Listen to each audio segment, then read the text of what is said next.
What up, everybody? This is Pac-Man 1987, and I am back again tonight. More Kerbal Space Program.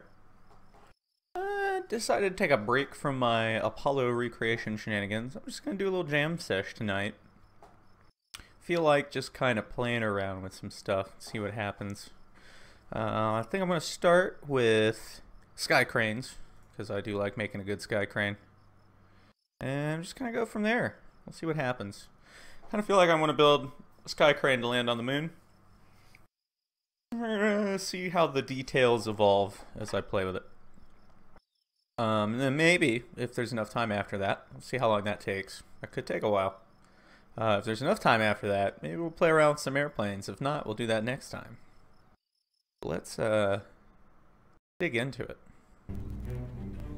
I'm feeling like I want a Skycrane land something on the moon. But what do I want to land on the moon? It needs to be interesting enough. See what we can do with that. What is this little thing? I kind of feel like I want to turn this thing into something.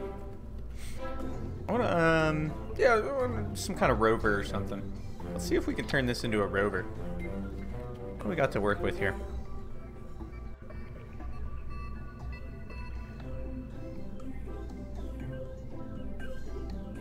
Doesn't have any torque.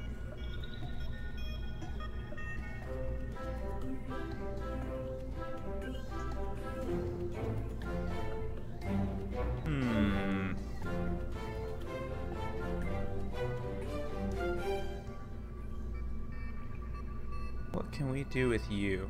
So the absolute basics of this vehicle are this.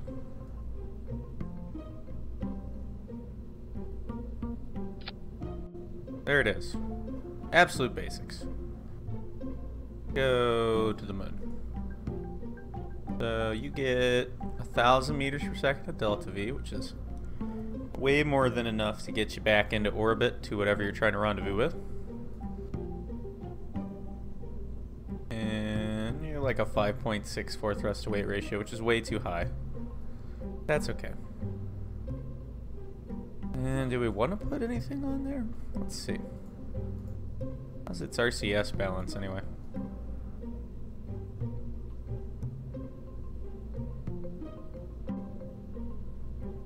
Not particularly great. Definitely wacky wobbly.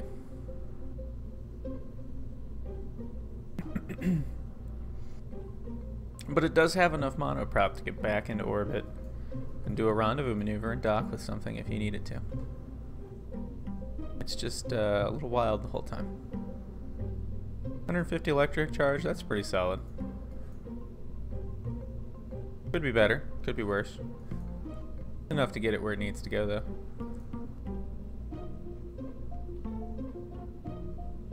Let's see what we can do with that. How do we turn this into a rover?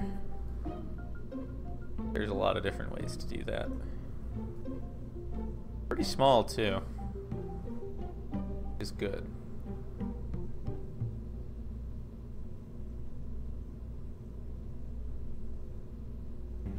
What do we got here, coupling wise? Electron Jr., that's what fits it.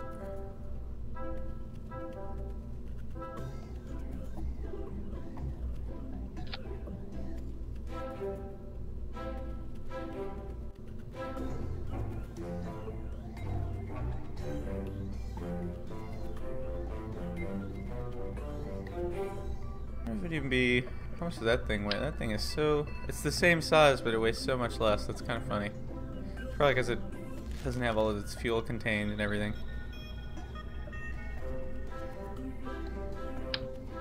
Bigger you. You're not very much bigger than that.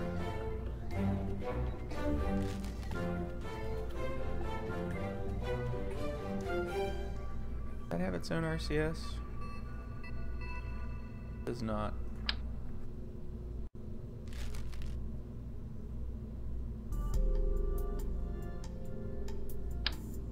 Main pod. You gotta love the main pod.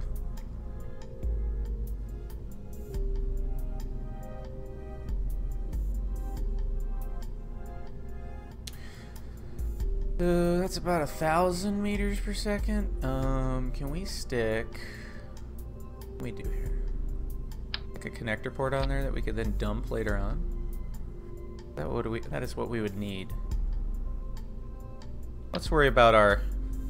We're gonna make this a rover. Let's worry about this first. So we've got these two things. This is promising. We've got these things sticking out to the sides. We can mount stuff to. Let's see what we've got. Octagirders, decouplers. Where'd it go? There should be another. Ooh, there we go. These things are pretty good.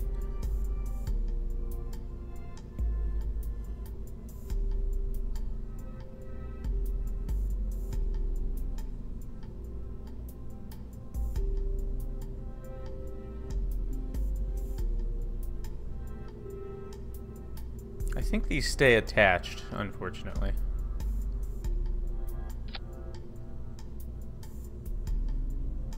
Or part of them does.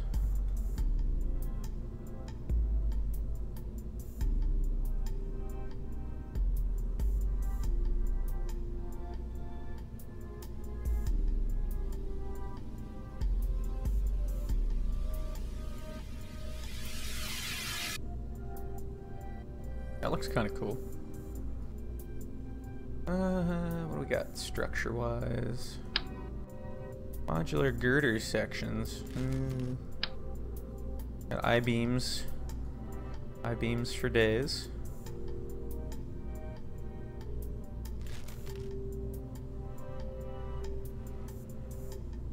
This is a decent way to design a rover. His I-beams are pretty good for this stuff.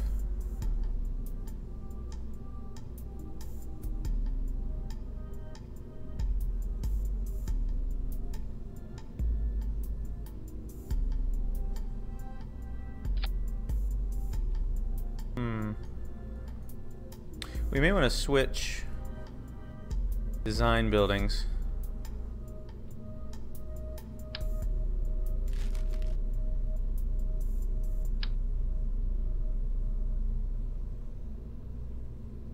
Mirror symmetry over here is a little more useful for certain things.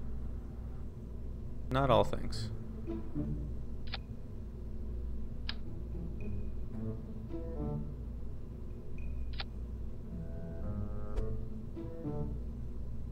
That looks pretty good.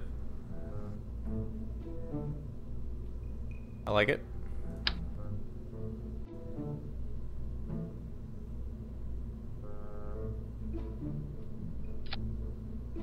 Kinda cool.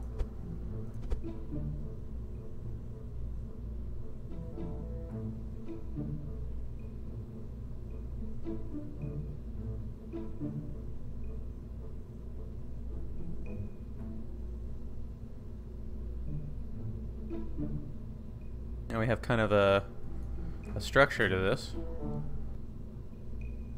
We got wheels wise. They've added some new wheels. Actually have some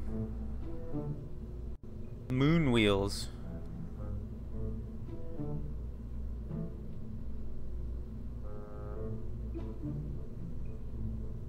Oh, those look really cool.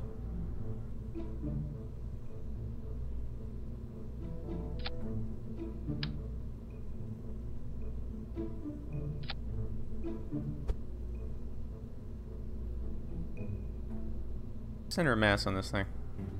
Alright, so that's dead center, center of mass. Are those wheels going to clear this? There is the question.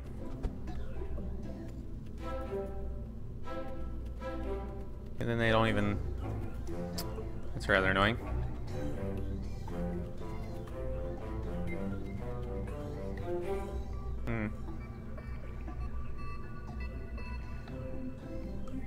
I mean, this is definitely a vehicle. The problem here is this isn't really going to work the way I've designed it here. While this looks great, we have this sweet stretched wheelbase. It's definitely a car. There's a little problem with this. These, this rather, is too big to fit in anything. At least anything effectively. That's not really going to work for us. We need to make that smaller. Let's see what options we have.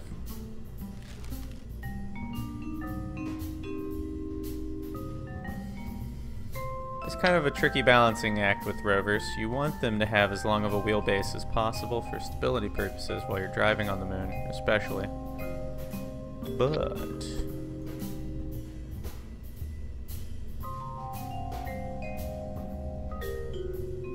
that makes it harder to fit things anywhere.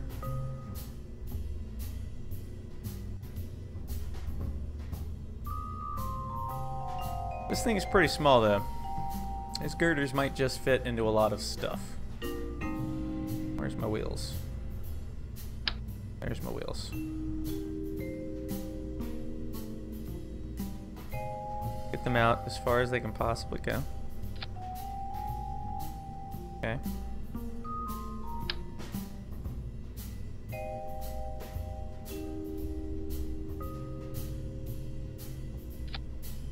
That's kind of cool.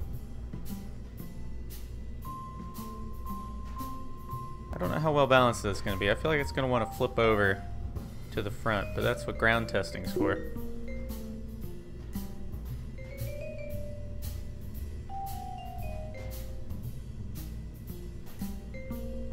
I am sorry, I do not have the answer to that question.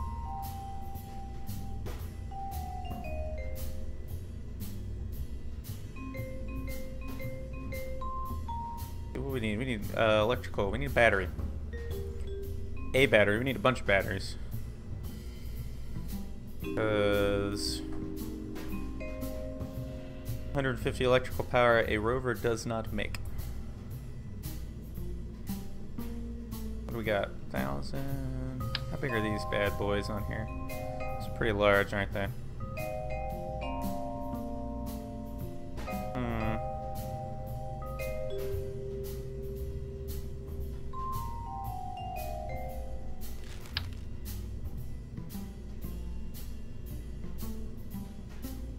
That could work.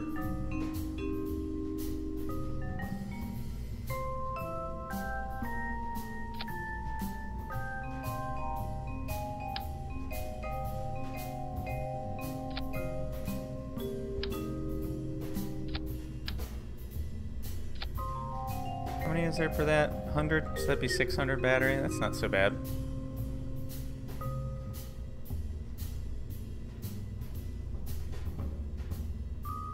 Interesting. Call it untitled and take it out for a spin.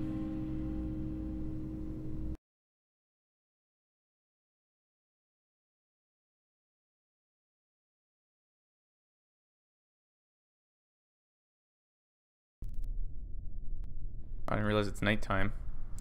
So here on Kerbal, we run into a problem where the suspension is probably not sufficient for this, but we can cheat.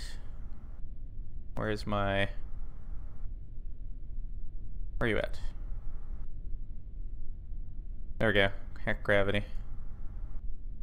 I think there's actually a thing in here somewhere.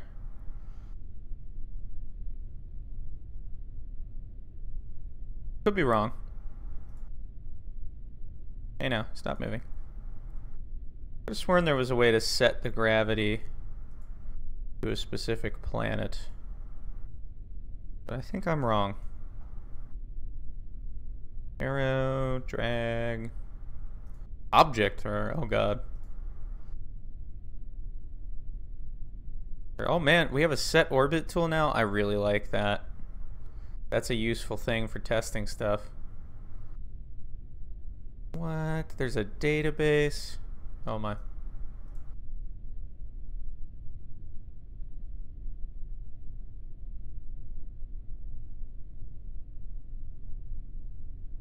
That's cool. Alright, well let's see how it performs on Kerbal's gravity, because that's a pretty good indicator of what it's going to do. So it looks like somehow it's decided that it's backwards, so that's not very helpful. Seems relatively stable, probably by virtue of how short it is. Is it actually clearing the ground? It is. So if it clears the ground here, it'll clear the ground on the moon, I think. The tricky bit is if it hits like a crater or we jump a bit and it hits the ground and it blows this poor thing up. So you kind of got to be careful about that. You might want to find some way to lift it. Handles pretty good though. Now that does not mean it will handle well on the moon.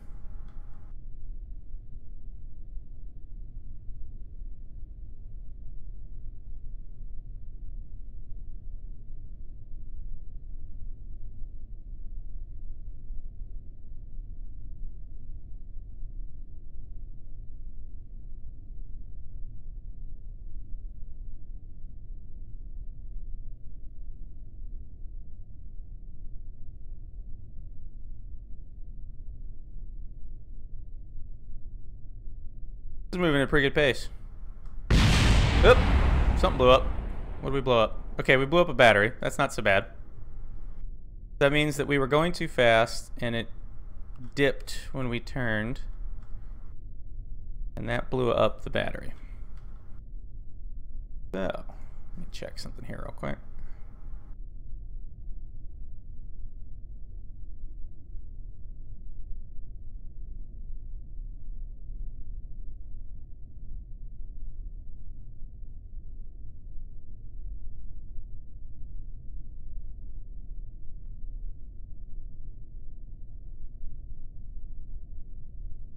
Okay.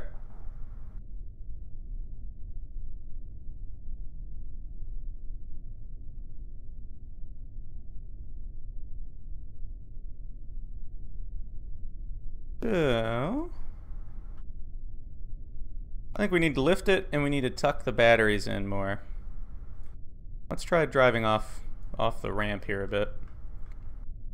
Let me find some bumpy terrain.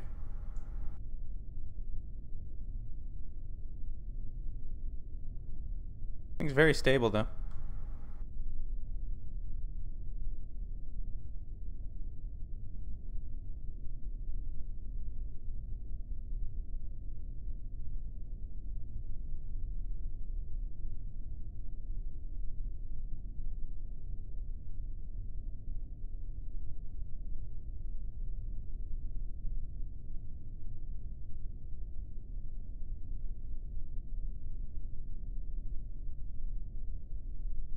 Oh man, there's a lot more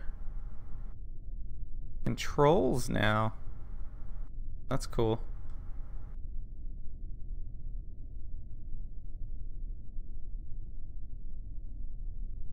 Very interesting. Oh, we also need some like headlights. What's the view?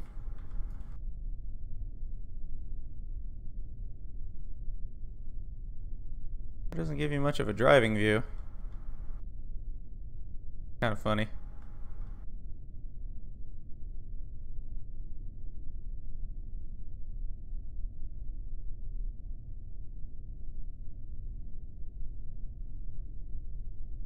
Let's see what we can do with it.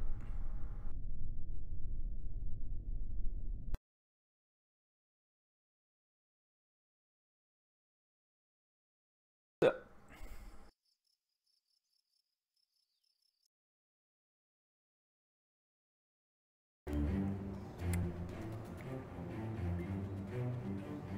Doesn't get much in the way of suspension travel. But there are ways we can lift this. For instance, and bump this down about as low as it can possibly go. That gives us a lot more ground clearance. Then we take our batteries.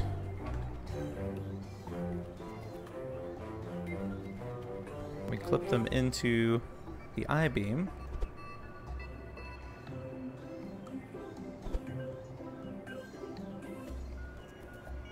That looks pretty good. That ought to protect them.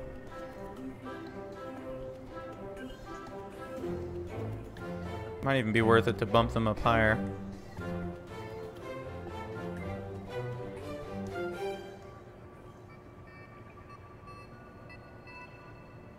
I wish we could get this a little bit lower.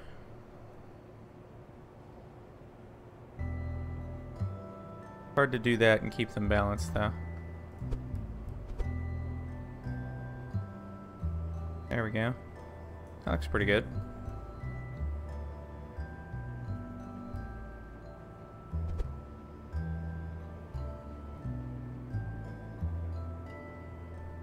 Let's see.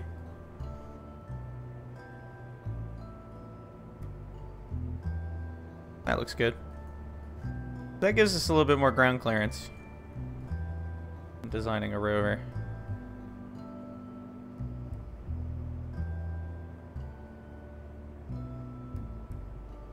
We have a staging event, and then we have that.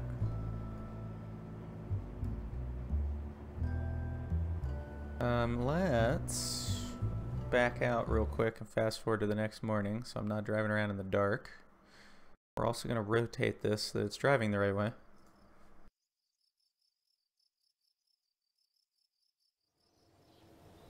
There we go.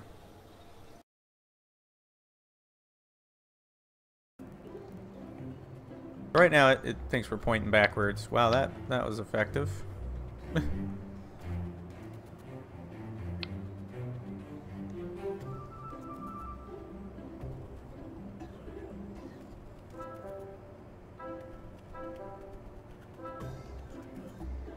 That looks good.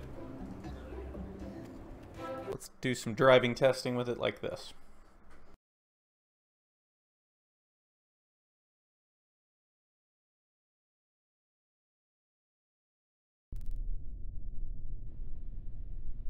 Look at that.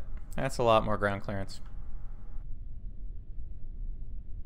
I'd love to know why it keeps wanting...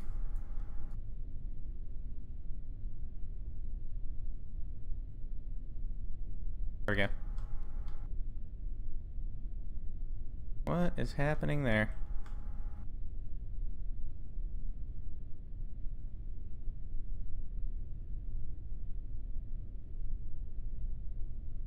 There we go. That's better.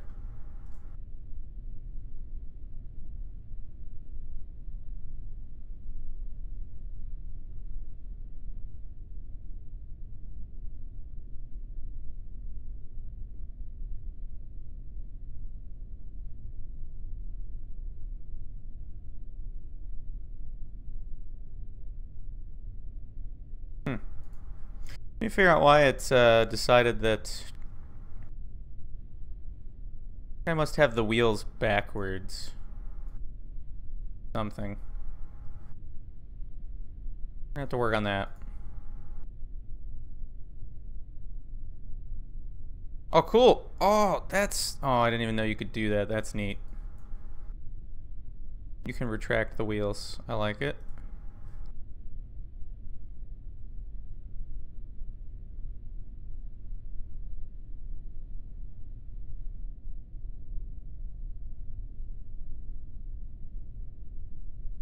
See, now we got plenty of ground clearance. It'd be even better on the moon because there'd be less gravity.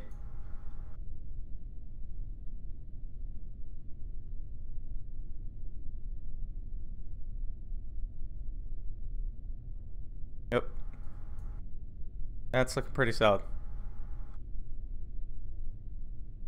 Let's pack some gravity real quick.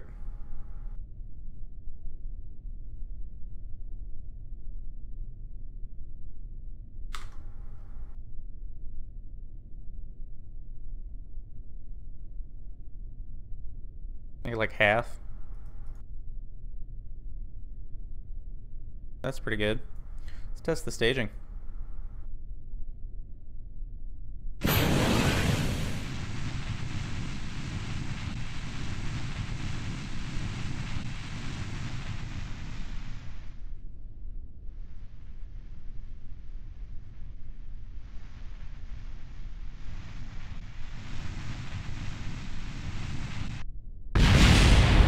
Oh, darn.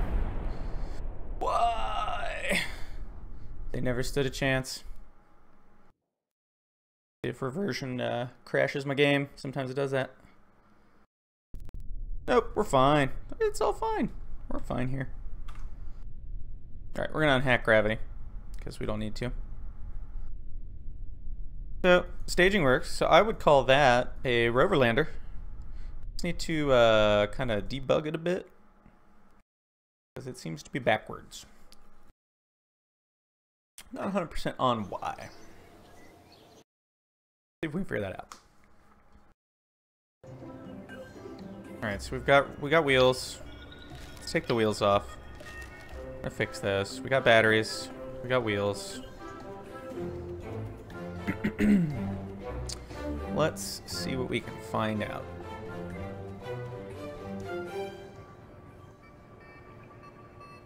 Where are my wheels at?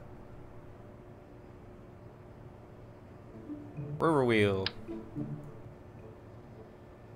You know what it is? Betcha I turned them.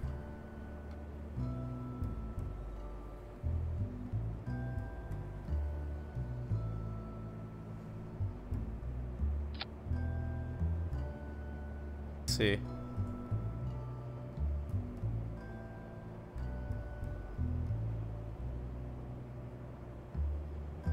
Unfortunately, that doesn't do wheels. We're just gonna have to do testing. Is there any kind of visual indicator on these of what's forward? Nothing that I can find.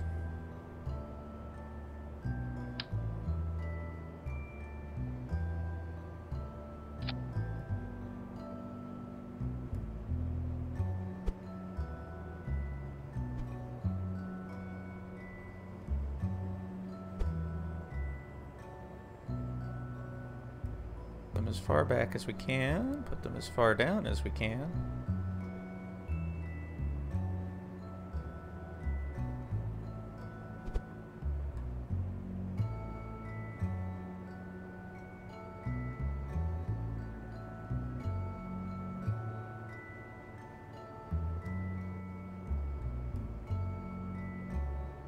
There we go.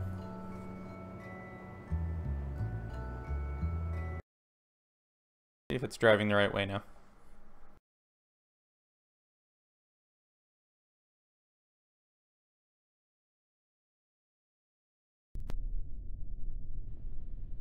Nope, still backwards. It's kind of funny. Oh well. It's not that hard to drive.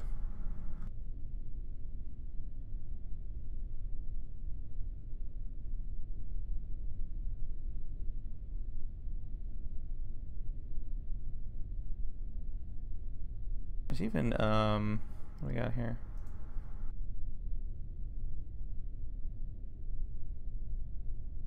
Did that do anything? No.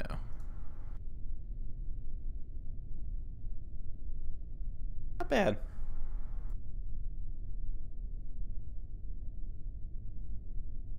Alright, let's recover that. So,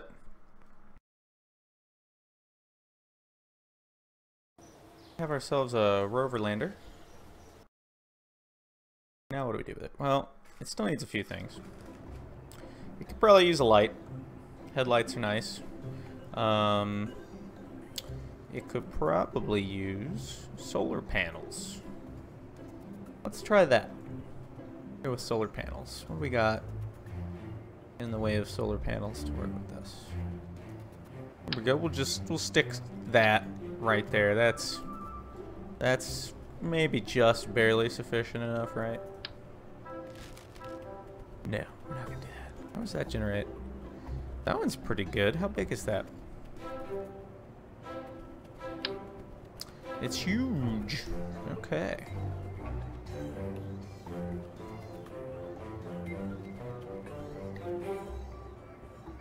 That's an interesting thing. I mean, that's definitely a...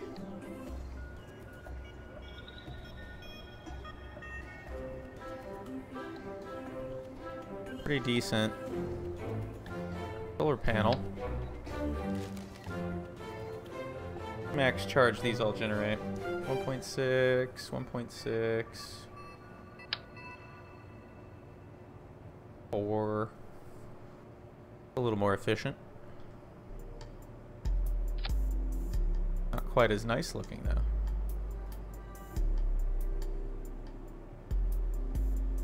Even like put this somewhere cool like this.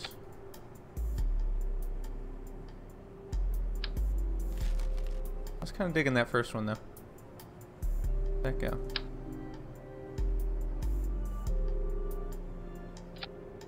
That's kind of cool. It looks like it belongs.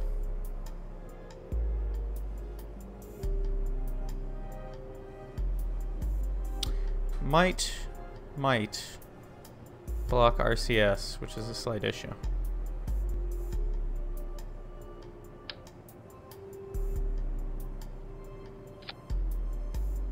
We would have to do some testing to figure that out. Why does it keep...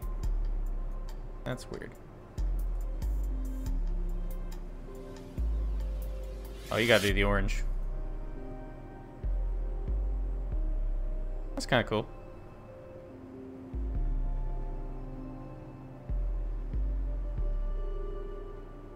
I feel like that's gonna get in the way. What else do we got? 0.3. Honestly, we could just have like a little array of these. Ought to do the trick. What does that give us? 0.3 a second. So 4 of them would give us 1.2. Yeah, that'd be pretty solid.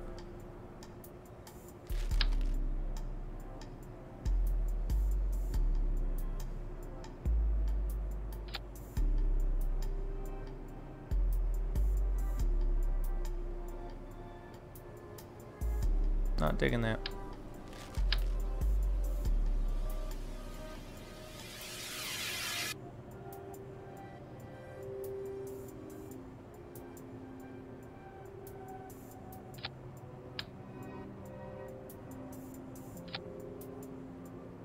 That's cool.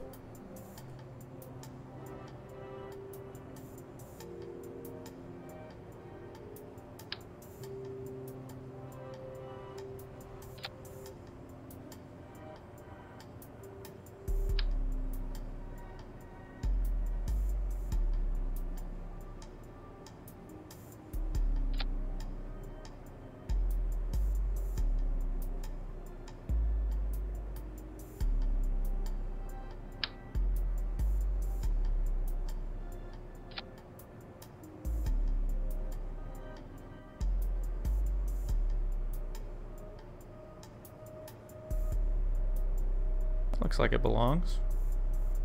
Maybe one back here too.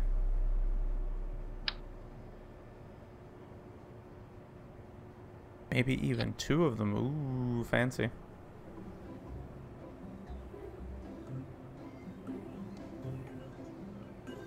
A reasonable little solar array.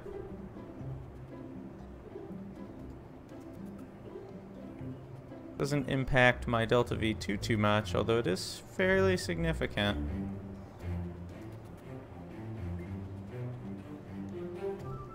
Could still be enough to get where I need to go.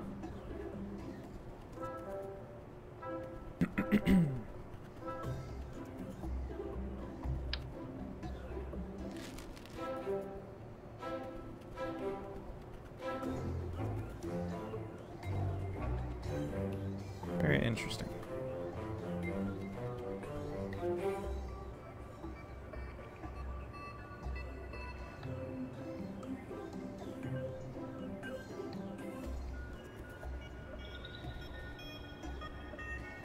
How much mana propellant?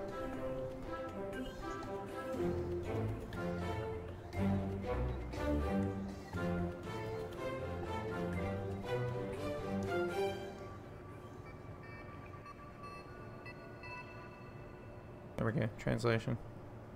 103 meters per second, a delta V of translation potential. It's not too bad. What would a light do to this?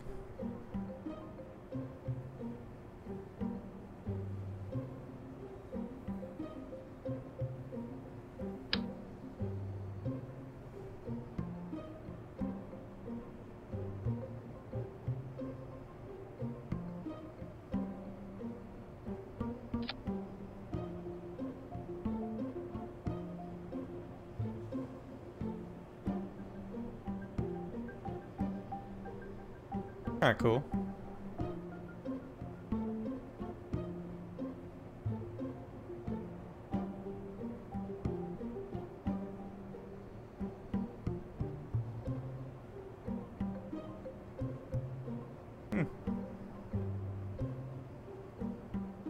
digging it. Probably doesn't need anywhere near that much power, but we can kind of figure that out for ourselves by taking this to the floor, kind of roughly setting it where it's going to go. Wishing that the camera would stop being dumb. There we go.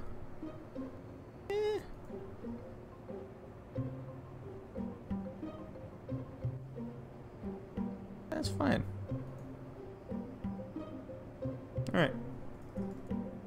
Kick it back over to the main editor. 73.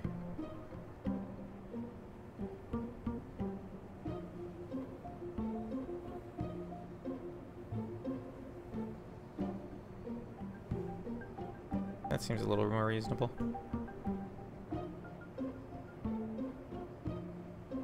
Okay. Oh my gosh. There we go.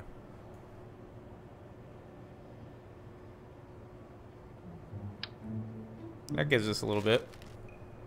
We could probably just leave that off. Well, no, let's leave it there. It's easier to dock with it than it is to do anything else.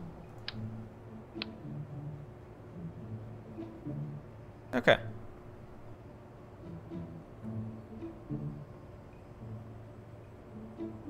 What else does this thing need?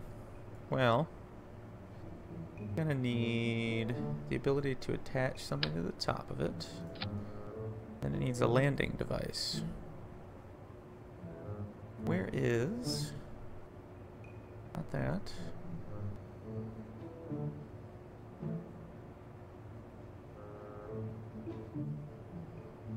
There it is.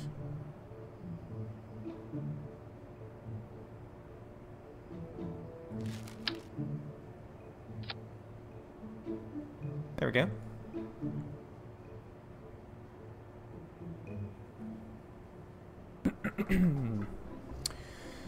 So, I usually like to give my landers for the moon... Well, you know what? Let's take a peek. How much does this thing normally have? If you just slap one of these together real fast. We'll just go with about 1,300. See how we do.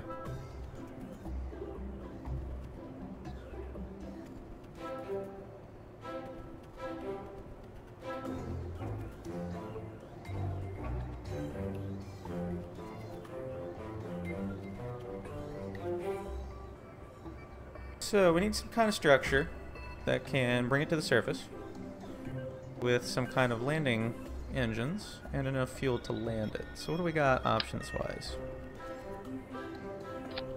Well, there's a tank.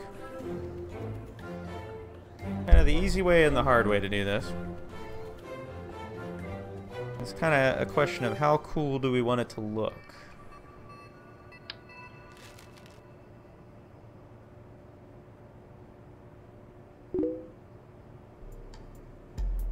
Hi, kind of just riffing at the moment. This is a, turned one of the little Apollo-style landing capsules into like a little moon rover. And then I'm going to build a Skycrane to land it with. Which is kind of like how they landed the Curiosity rover on Mars, where they lower it on a cable. Excuse me. Dumpling external tank. How big is that? 9.9, 27. No mod. This is the, well, the crane is a mod. The lander is not. That's part of the new Making History expansion. The crane is part of, I believe, Kerbal attachment system, if I remember correctly. Where they have a whole bunch of, like, attachables. Including a crane that you can use for moving objects. I don't want to do something with these. How big are they? I feel like I could make something neat looking with that. What do we got structure-wise? I also have a couple of like a near future construction pack that adds some nifty stuff. Ugh, no, not that. No. Way too big. Way too big. Those are all really big. That's kind of an interesting part.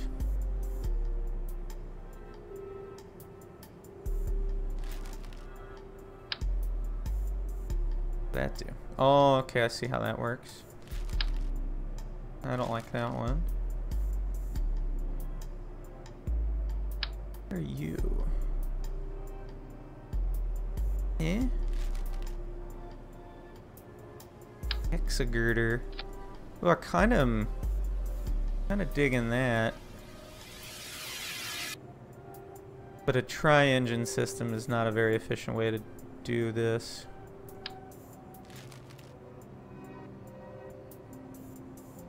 Thinking maybe this thing. Where'd it go?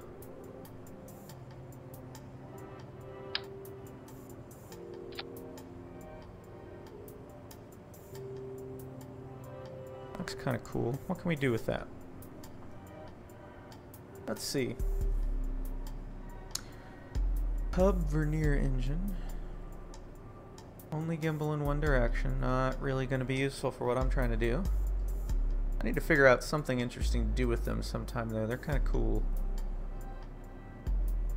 There's always the Twitch engine. It's just always a solid option.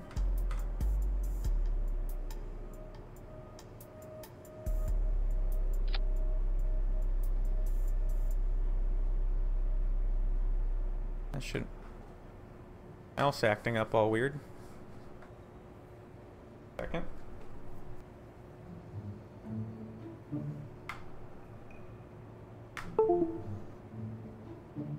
There we go. Okay. So what do we got? Throw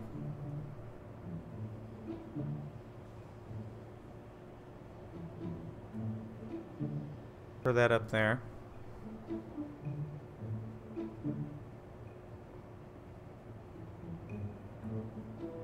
How much fuel do those actually hold?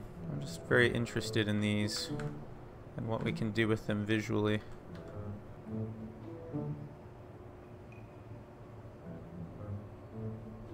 That kind of looks neat.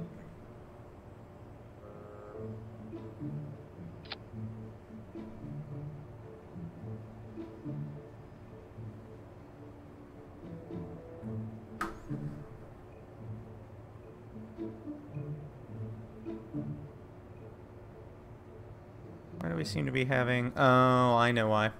Because that's not a real fuel tank. You can't route fuel to those with these. That's kind of annoying.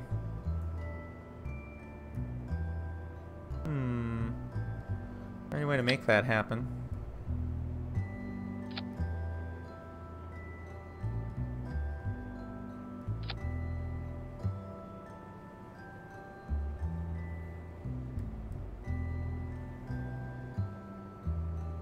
No, that shows fuel delivery.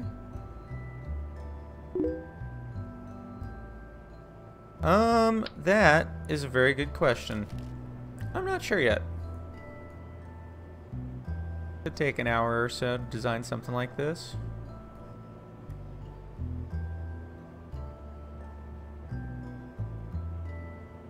So fuel is flowing.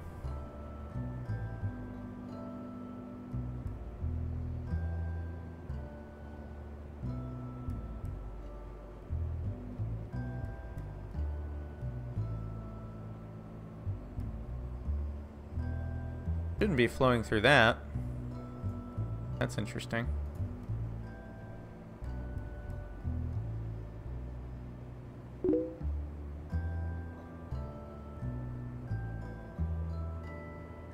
Are you not hearing me currently?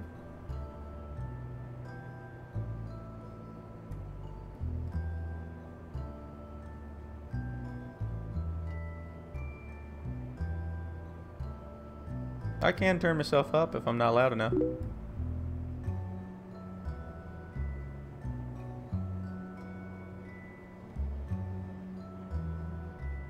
Okay. What is this crazy contraption doing?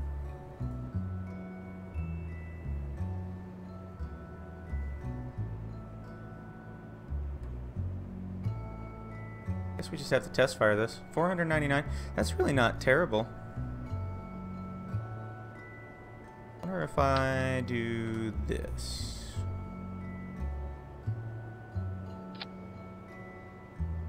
That looks kind of neat.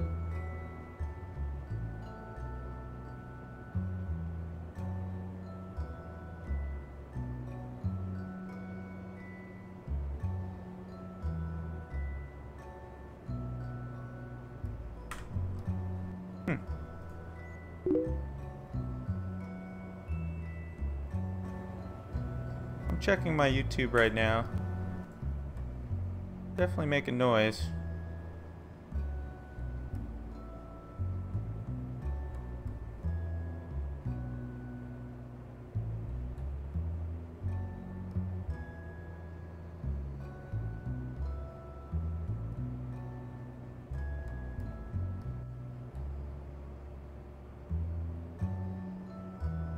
Let's see.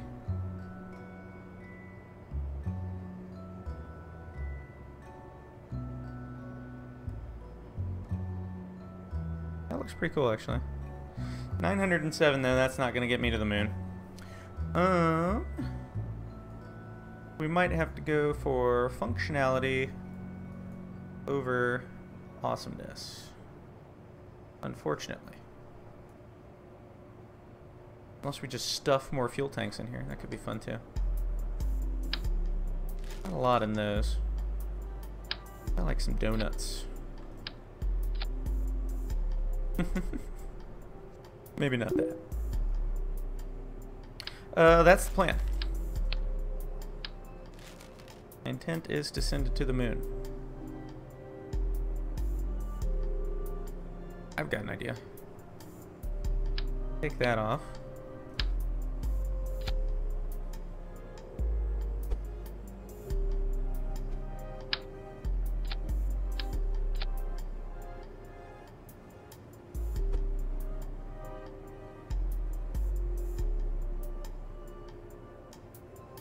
That's a fairly workable amount of fuel for a moon landing. We could even get more creative with that.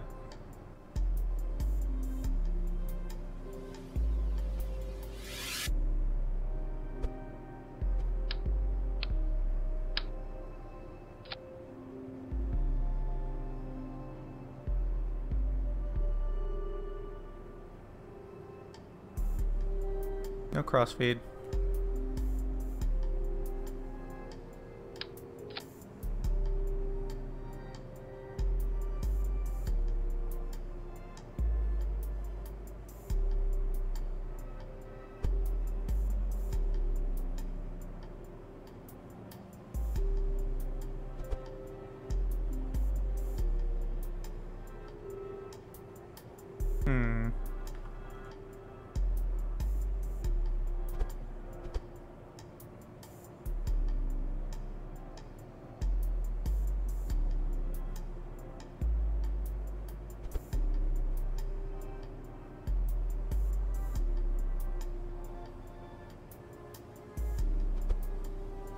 There we go. That's kind of cool.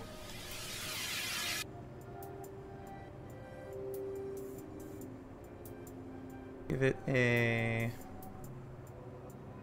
command thing. Not that one. That one.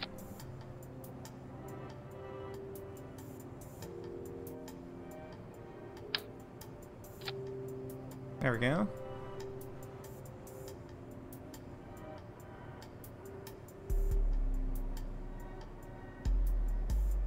How much battery does that have? 15 is not much.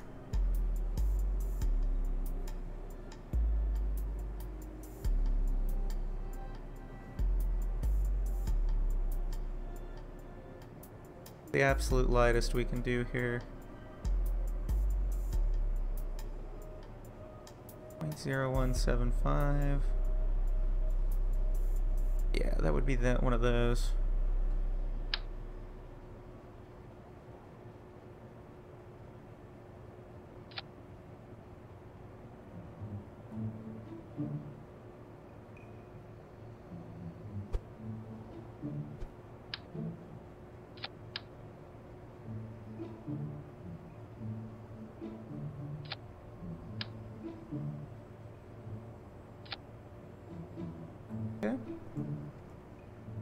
And these bad boys.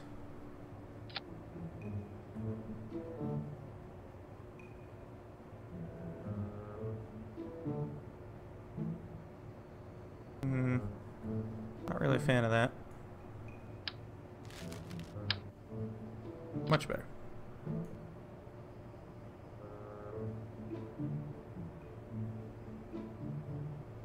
I have no way of knowing this is actually going to work until I just slap it on something and test it, so let's do just that.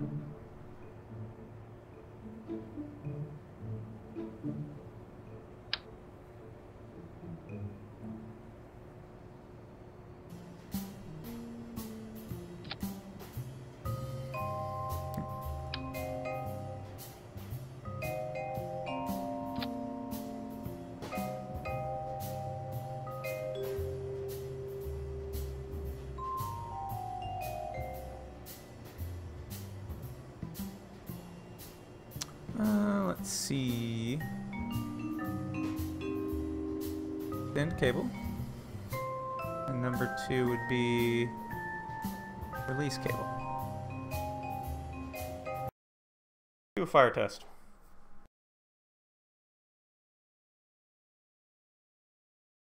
I'm not even sure this thing's getting fuel.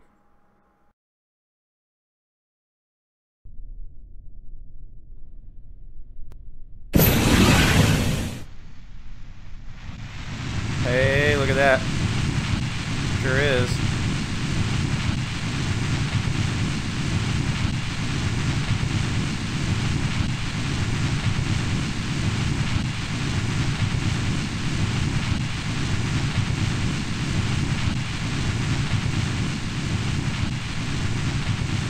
Alright, we're gonna fire this to burnout, just to make sure. I think it also has way more delta V than I was realizing.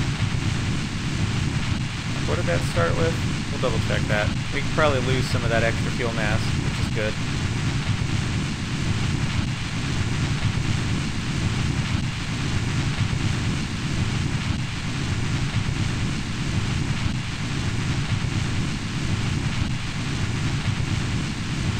Very cool.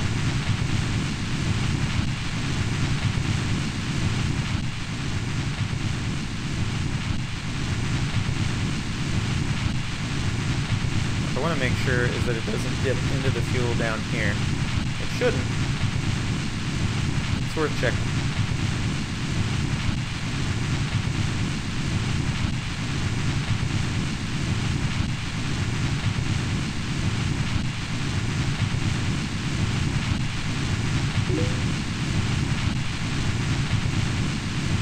Oh, that's what we're doing now.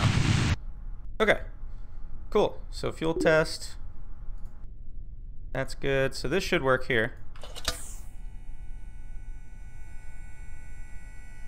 Looking good.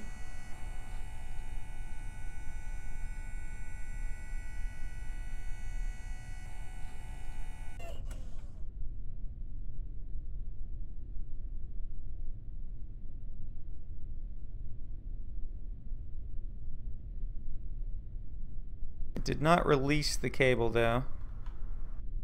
We drove off. That's okay though. We'll need to double check that.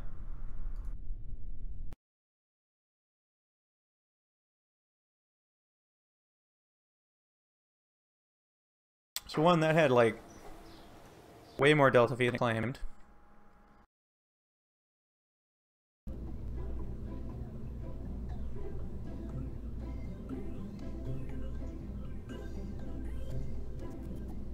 Page 1.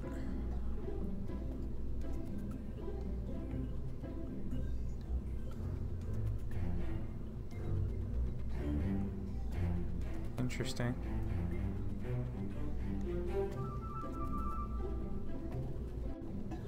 No, no, no, no, no, no. Don't shrink those.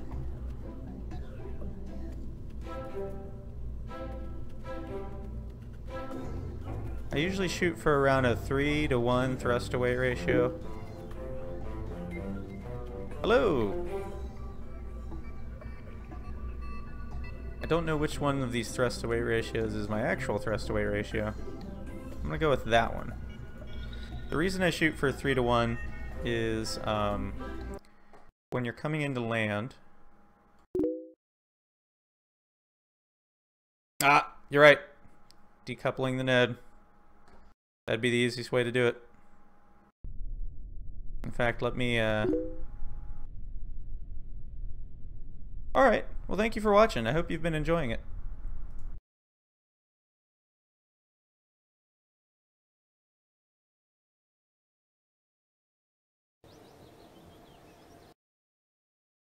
Do this one more time. That would be the trick. A land speeder? How would I get it to... Be tricky to get it to hover.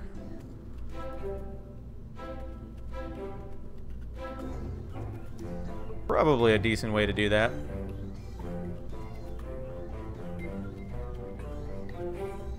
Let's see.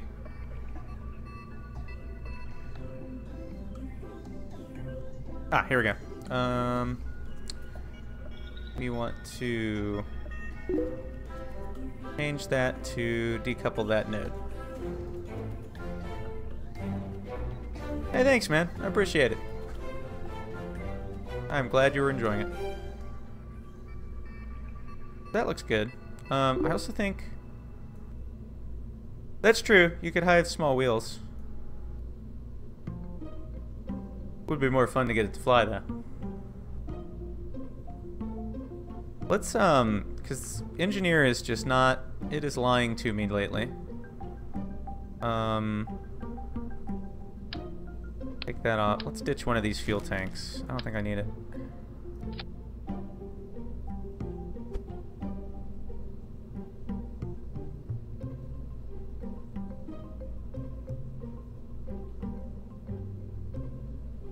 Okay.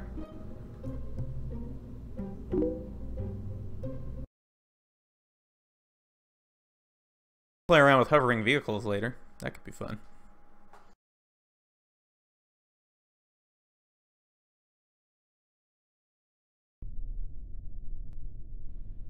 So, see, that's weird. Now it says I have... I guess we do need that third one of those.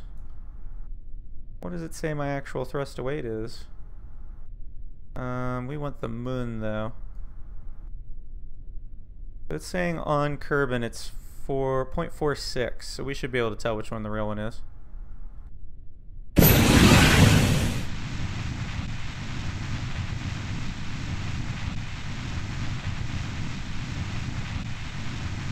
So we will need that third tank.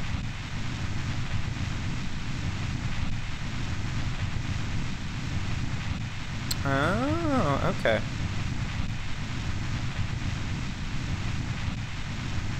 Alright, so that's an engine test. They're working. Let's do a lower.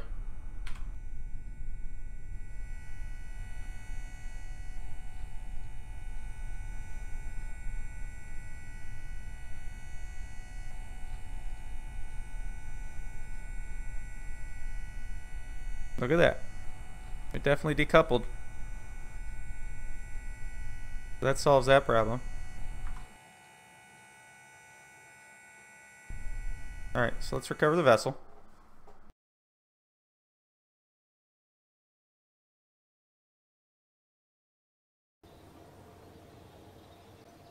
Clear that. We're gonna want more fuel.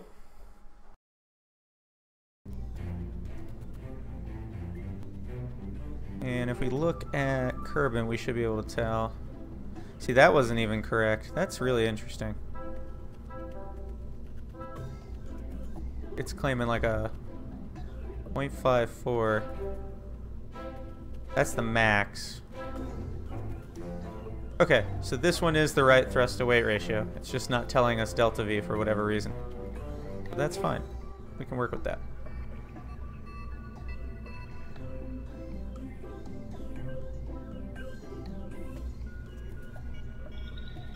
Let's put back one of our fuel tanks. Okay. Where are you at? Fuel tanks.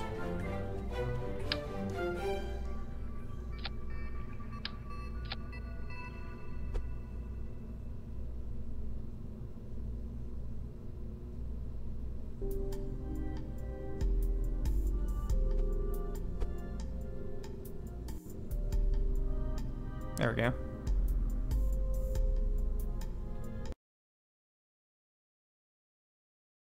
Now let's see what it claims.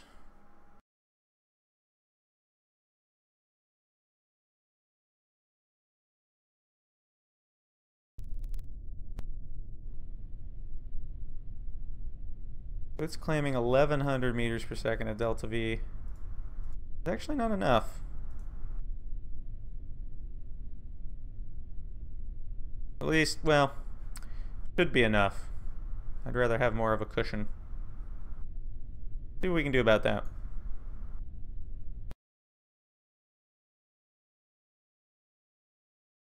How much does that differ from what it's stating?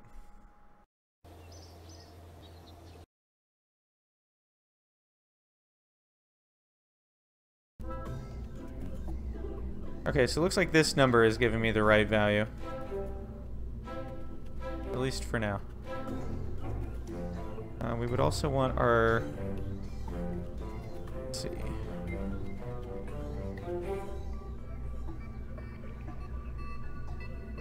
We need to make sure that the brakes are on.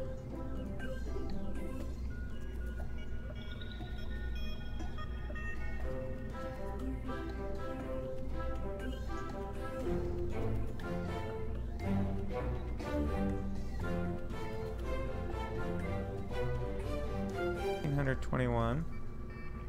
Well, that doesn't help the moon anything.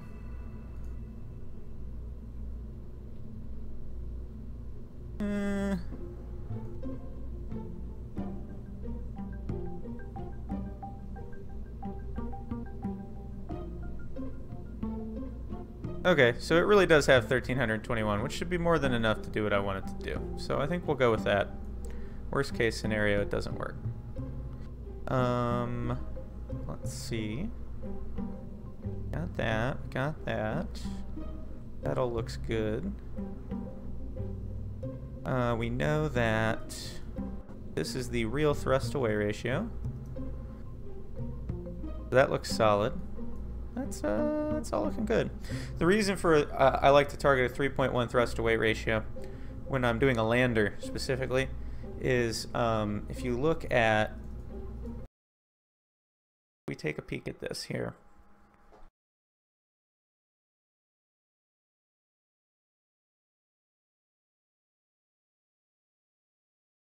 Once it loads. Welcome back. Okay, so here's a good way to illustrate why I like to shoot for a 3-to-1 thrust to weight ratio on landers. You go higher, makes your suicide burns more efficient, obviously.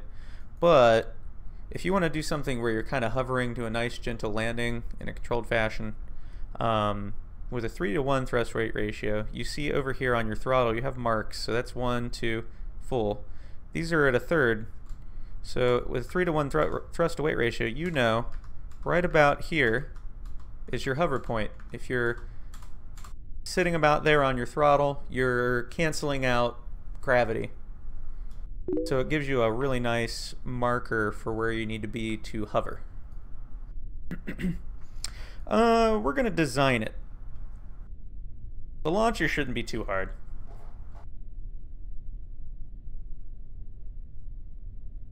Let's pull this back in.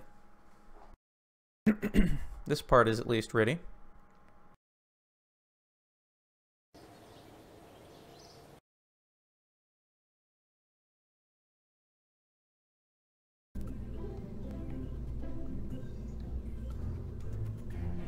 Extract those. That looks good.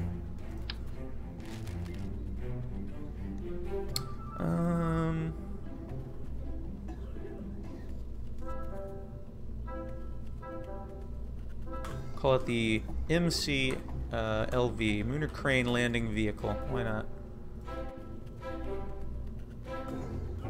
I like it. It looks neat. So we've got that.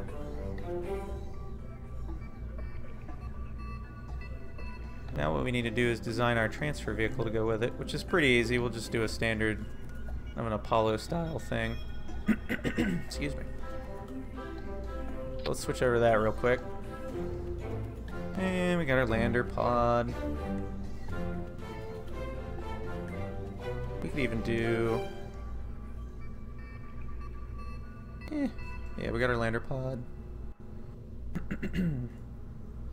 What else do we got? We've got...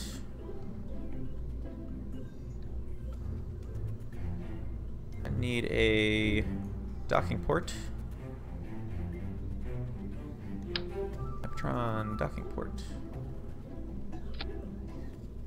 Yes. We're gonna need some parachutes.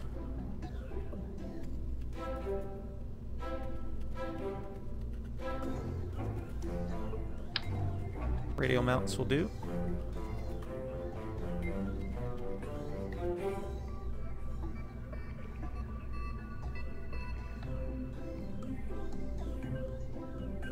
I think I'll do one, and I'm going to individually place them.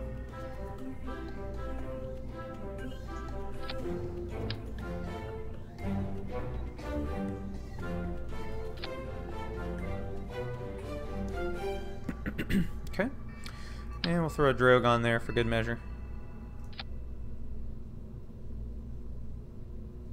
Looks good.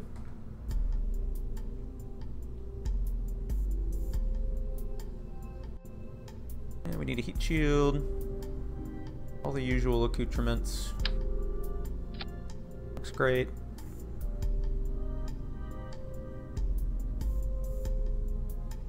Looks good.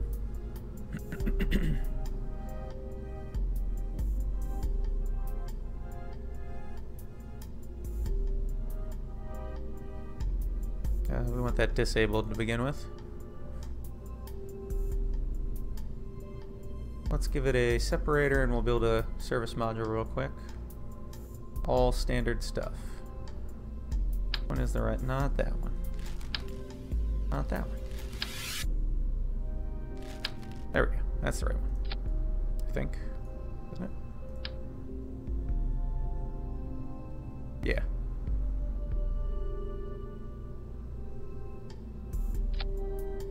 Alright. Got that. Let's see.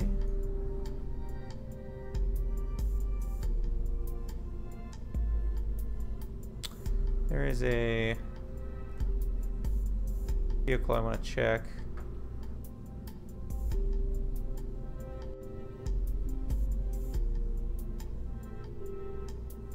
Because I have a nice...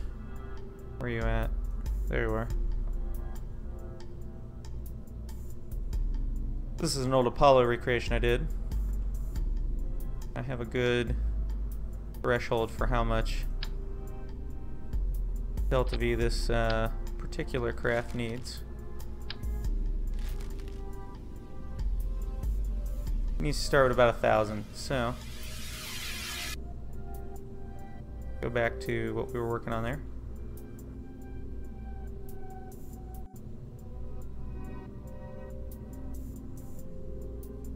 Give it some fuel. What do we got? New. I do not know where anything is located anymore because they moved it all around and made it very confusing. There we go. I don't feel like that's going to give me anywhere. I don't feel like that's going to give me anywhere near what I need. That might. Not you. Where's that? There it is. Okay, that gave me way more than I need. Do not need that much, even the slightest bit. So we got, what else do we got to work with? Give it one of these. Maybe one of the short ones. That's pretty solid. That actually looks really nice too.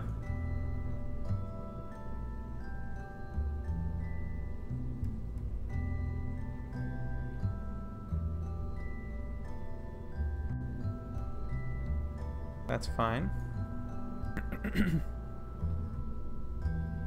It's gonna need monoprop. And it's gonna need some RCS engines.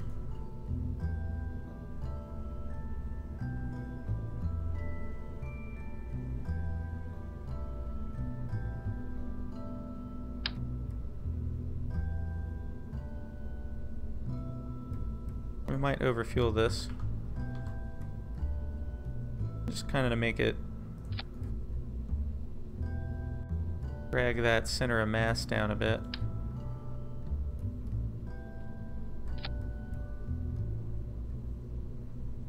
Okay.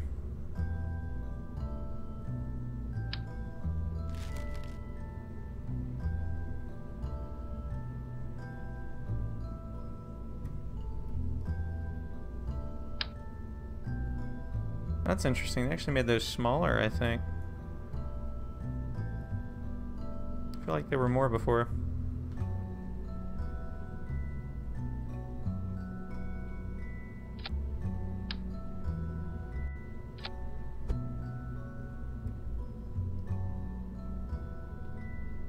Add those inside.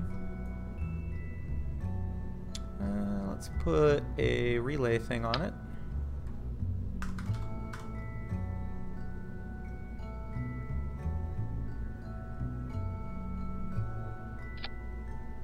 That'll be cool.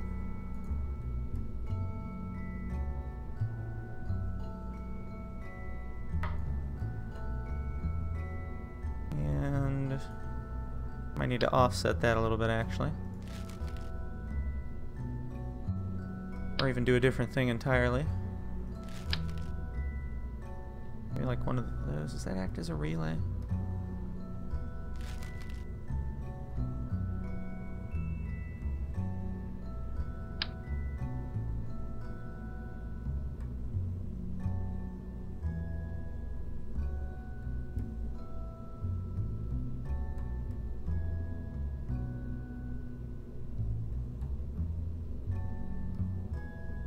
That should work. I'll just put that there. Let's get an RCS block on here. So we want that kind of like that. Gonna need probably some solar panels.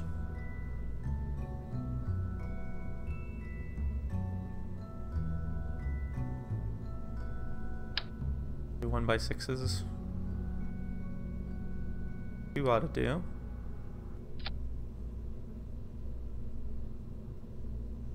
That looks pretty good.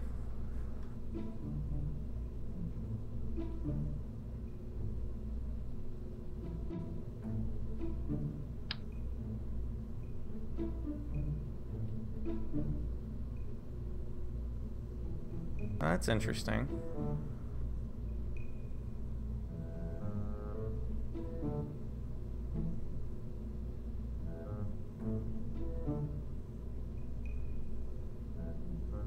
Oh, it would probably help if I had 4 of them on there.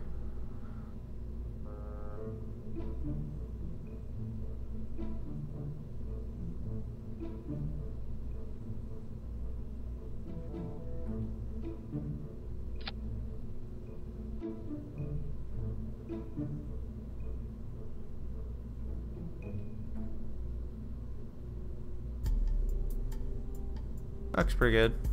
That should be more or less balanced. There's a little trick here when we're doing RCS blocks too. We show the actuation toggles and we set them to not control yaw, pitch, or roll. We just want them to control translation.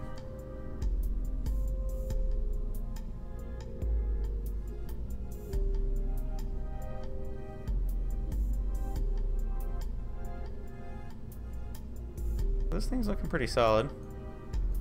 We're gonna add a nice little touch here though.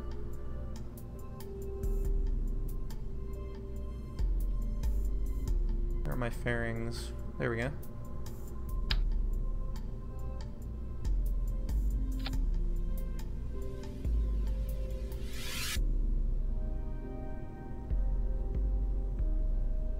This is just a neat touch. No real reason for it.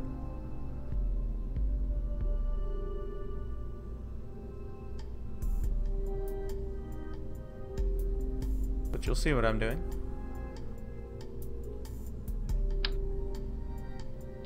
Okay, so we have a launch abort tower and we have an arrow shell to protect the crew cabin. That's something that they actually had on the Apollo spacecraft. It looks really cool when you're taking off. Let's check our staging here. 1,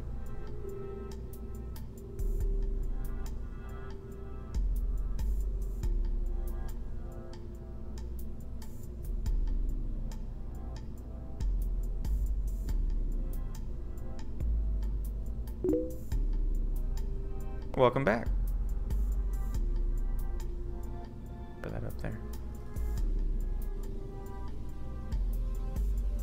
That looks pretty good.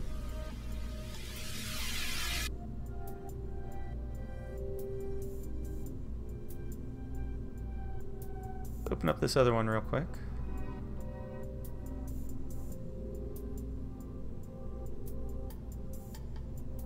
We're going to turn this, not that, we're going to turn this into a subassembly.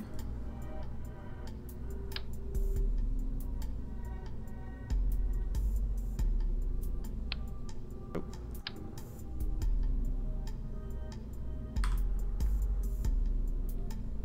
Okay.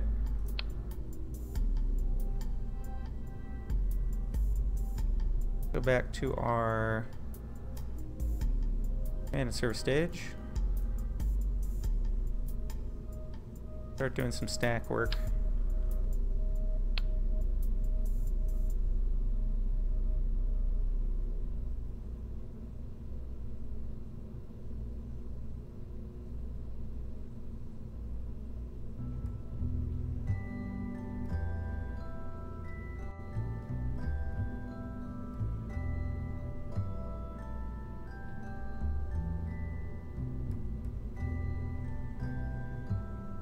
I'll have to check. Let me see something real quick.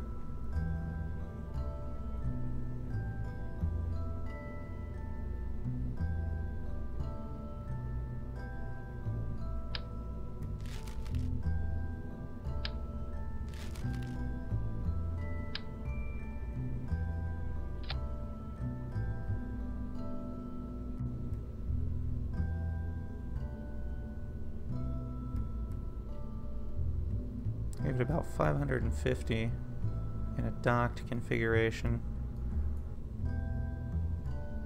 Okay.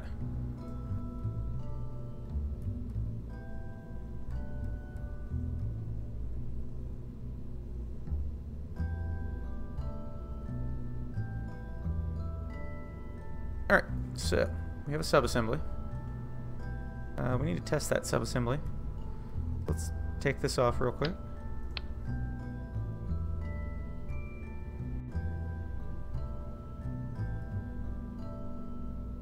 That has about 1,560. When we throw this bad boy on here, we got like 992. Yeah, I think that thing's going to be able to handle it. So let's go ahead and start stacking.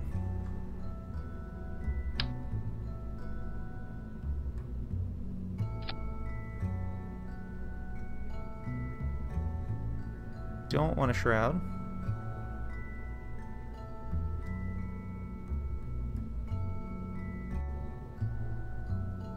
That looks good.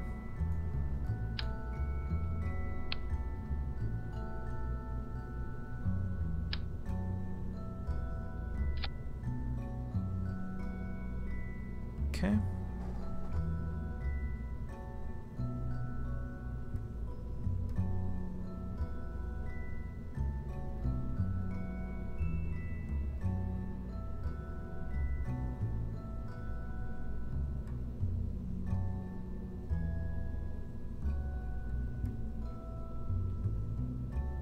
That.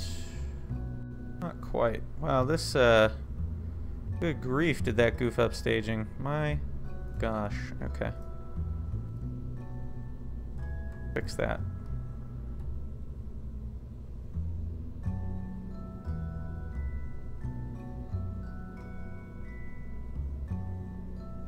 Okay.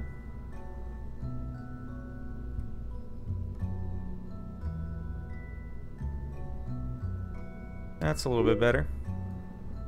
Hi there. We need something to put this on. What do we have option-wise? I feel like we're gonna need to kind of stack this high. Let's give it like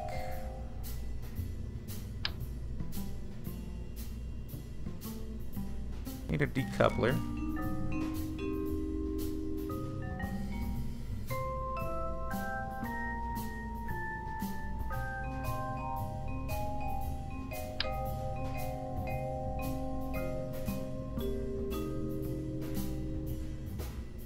Oh, come on. That's not right. There we go. No shroud needed.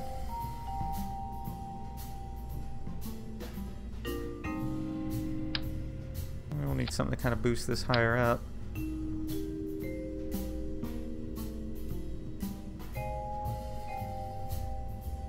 Which that ought to do the trick.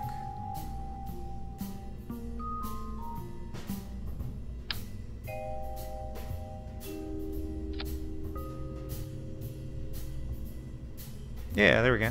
Okay. I'd Kerbal engineer for a moment.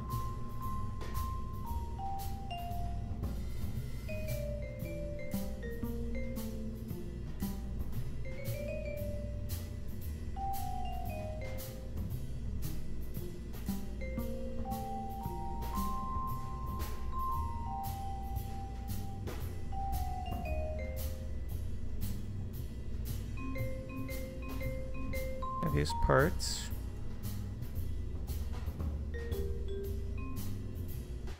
Heaviest parts, okay.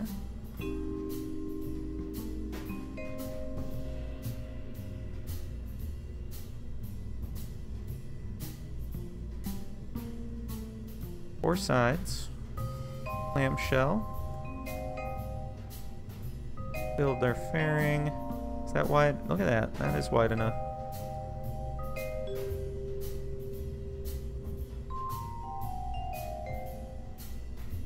There we go. That's pretty cool.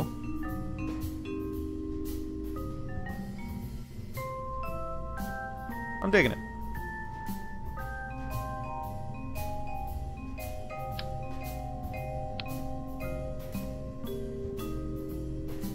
So that's a 3.75 meter, so we need like, it's basically an orange tank.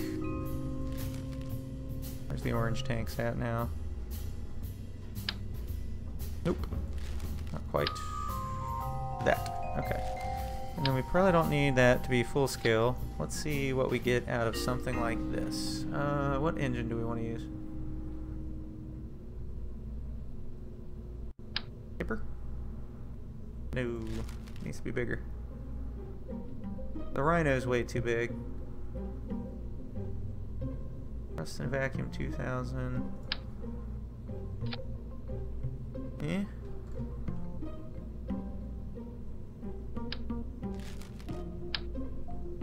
I feel like there's one of these that is designed for this. I could be wrong. Still getting used to these new parts we've got.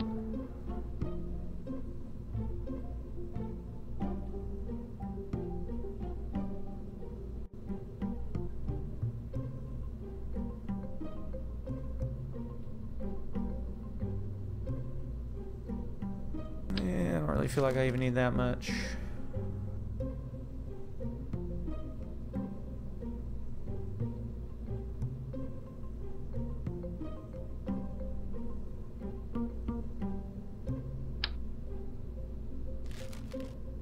Like a skipper or a mainsail ought to do it.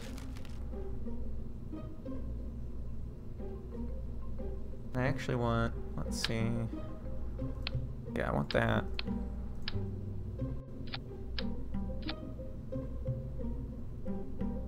Edit our fairing again.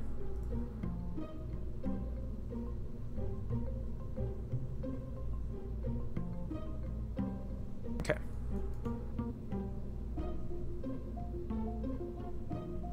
Yeah.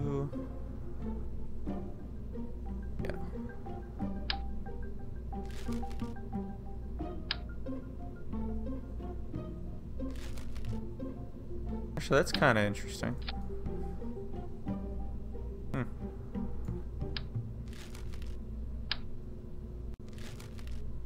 What was a shorter one of these? There we go. And we don't really need that. Let's do like... do an adapter.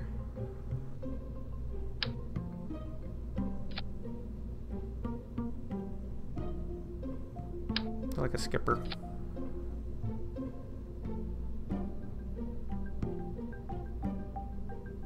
That should be more than sufficient.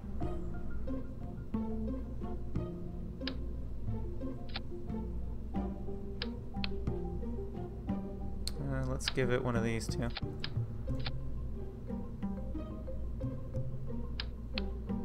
So we're just gonna give it a whole stack. We want some batteries too. There we go.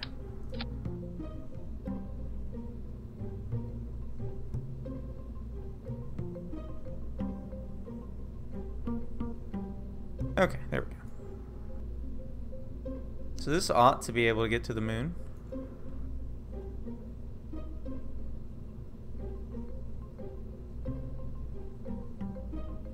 Definitely a wild vehicle.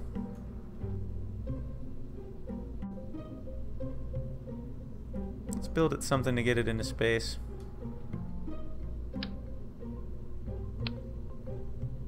I'm thinking maybe 2 more stages. Let's see what we can do. Need a decoupler. Nope. Yes. Maybe?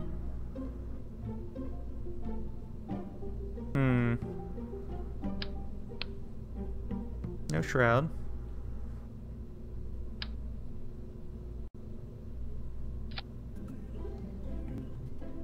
We're gonna need an aerodynamic thing there too, aren't we?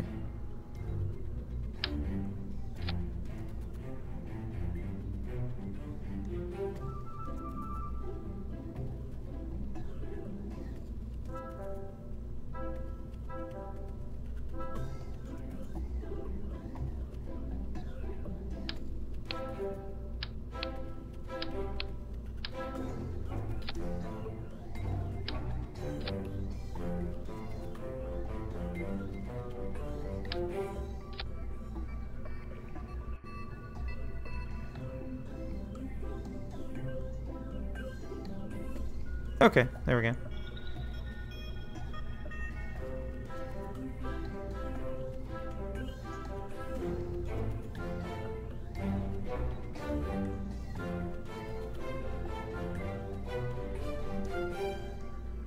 Looking good so far.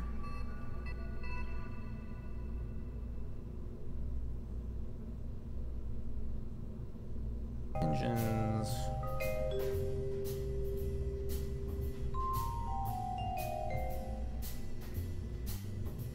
We have some solid options.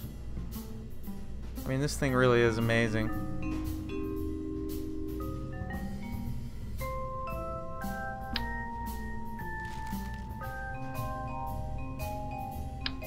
Give it like a full orange tank treatment.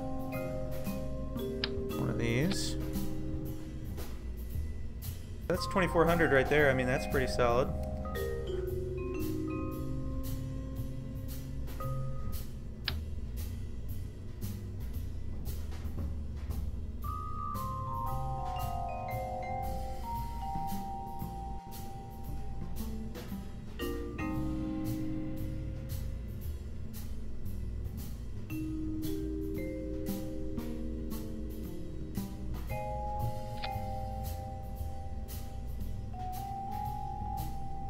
Separators on there.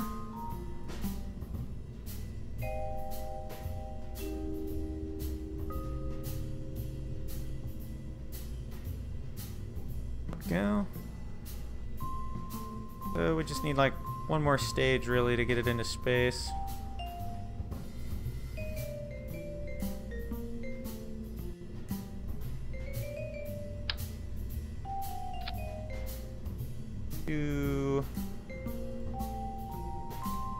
Thinking one of these, like a big guy. If even that, it may not even require anything quite so big.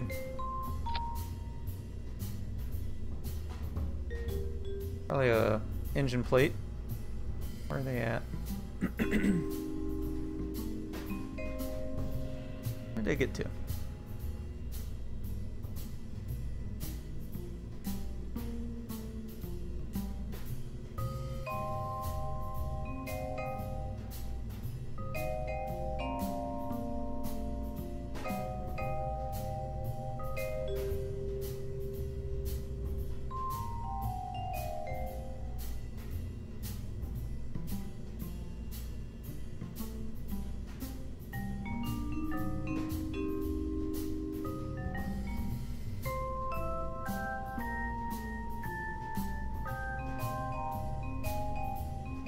Those are structural plates, not what I want.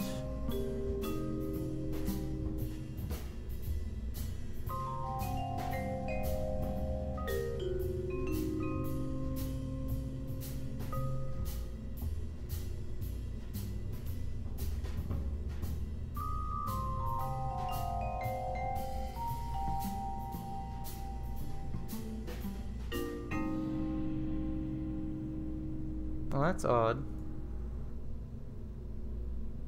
Why am I not finding these all of a sudden?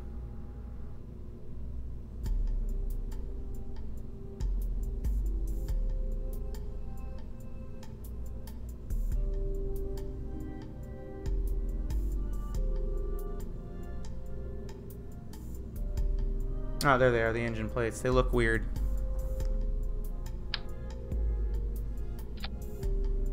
We have an engine stack plate. How many engines do we need to make it look right?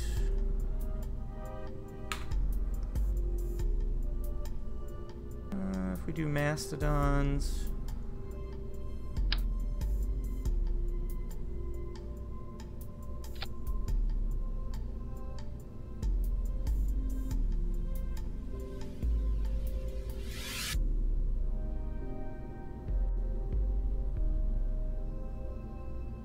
that up there with its staging. This is an odd rocket.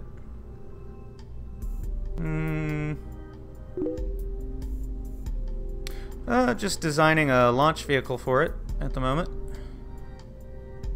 I feel like I want that to be a bit bigger. How was the thrust? Not even remotely close enough, so we will need more than one rocket.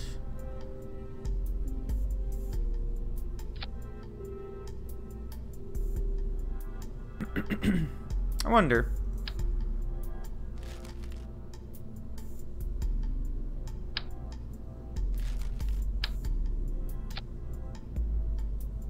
I just did this. How much thrust does it have?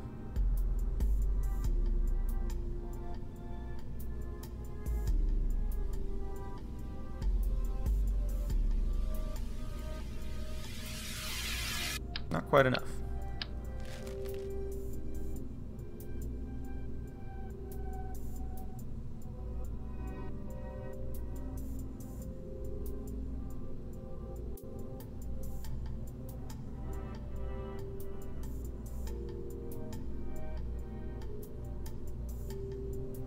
I wanted to have about maybe 4,800, something along those lines.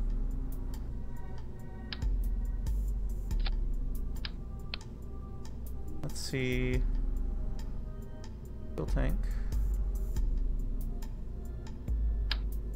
Not that.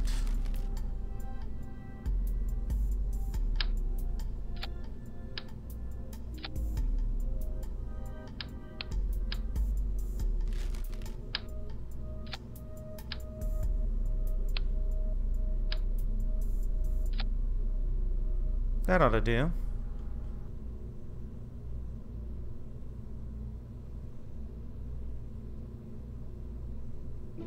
I just need more engines.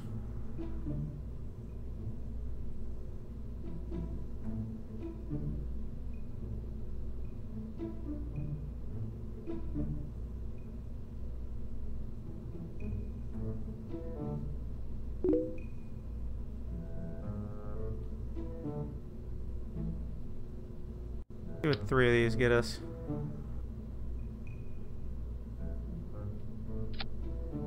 Not quite. Thank you.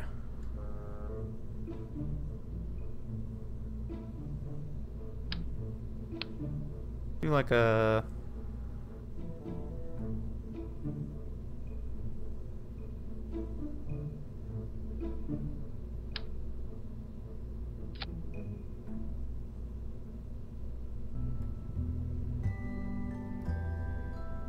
That would do it.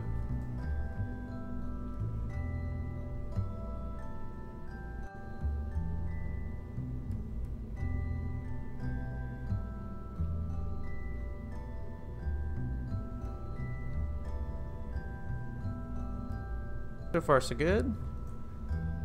And let's just give it some aerodynamic control surfaces. 878. That'd probably do. Always nice to have.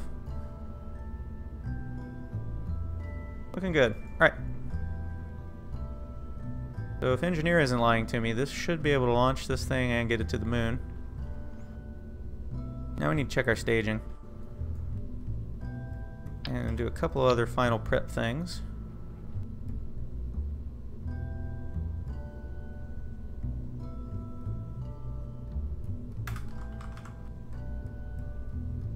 Make it a Mooner Skycrane.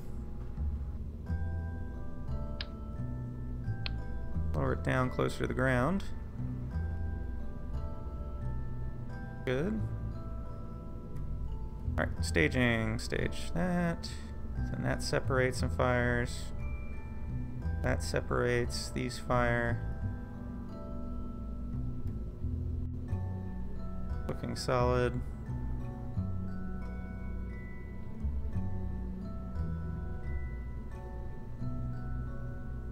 Main engine, landing engines, ascent engines,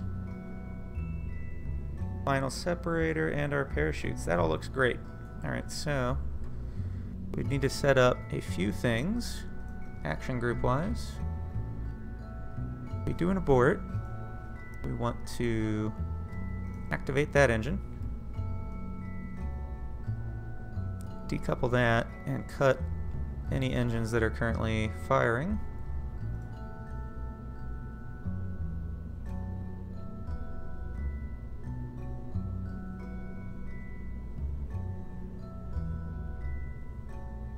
There's our abort sequence. Then custom 1 is how we jettison this. So you decouple the node.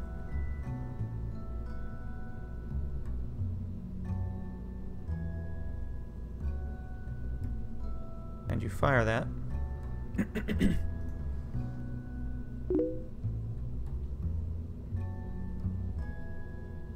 Yeah, I know, right? That part is actually really small. I really like the new lunar landing parts that they added.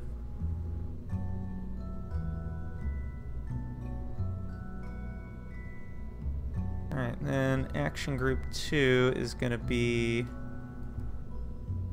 Let's check this. Okay, good, that fuel is off. Wait a minute. Check a few things. That looks good.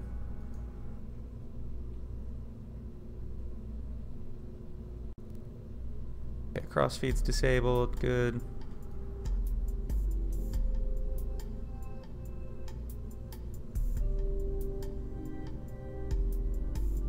RCS should be disabled. That RCS is disabled, excellent. That all looks really good. Let's see.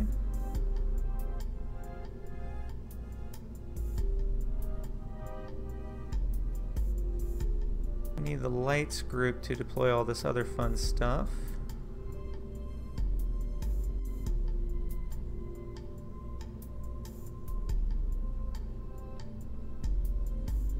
Anything else we need to toggle? No. That looks good. Alright, and then custom group 2 is going to be the one that lowers the winch.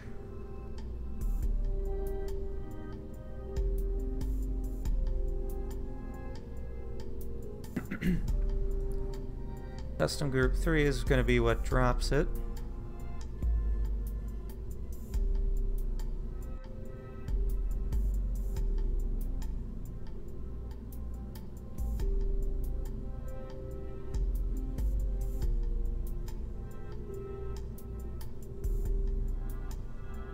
I'm going to make that redundant.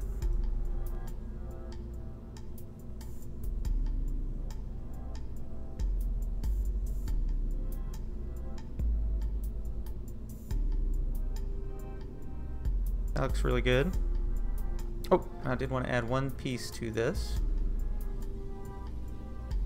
Do that. Oh, and then there's one other action group. I always like to do this with two-stage landers. I like to have a redundant backup to fire the engines and decouple, because sometimes it just decides not to work.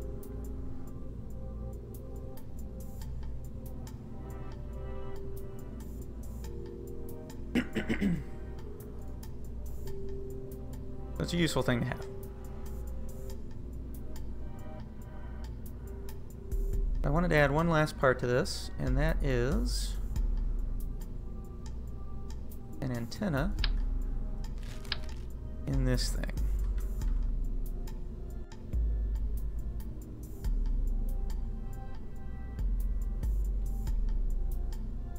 Like right there. That's pretty good.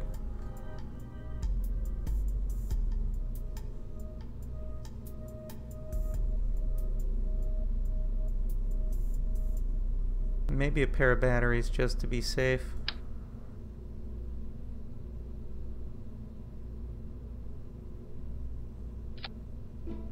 Looks good.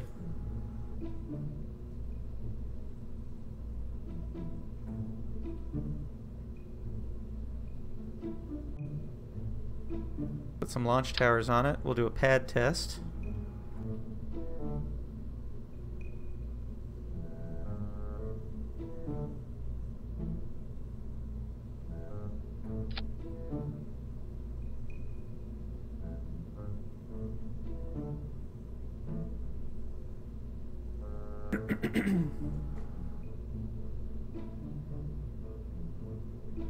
Alright. Stick it on the pad, see how it does.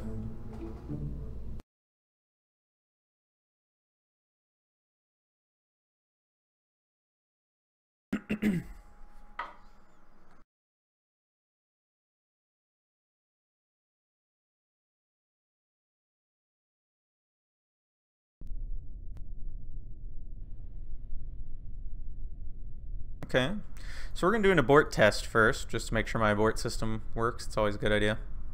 There's two different versions of that. Actually, we'll just do the one. So if we hit the abort action group, we should be able to do this. Yep.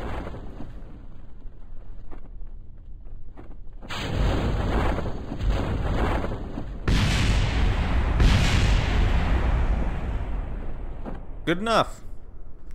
So, that pad abort worked. Now we recover, we'll do an actual launch.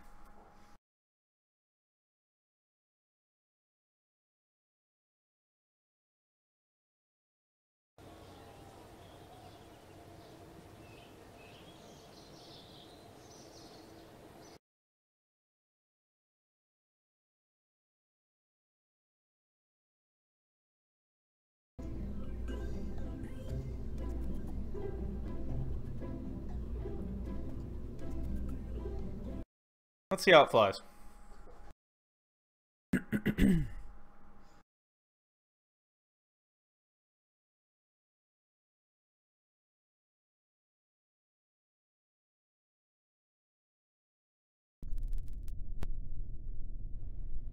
Nope, actually there's one last thing I want to check.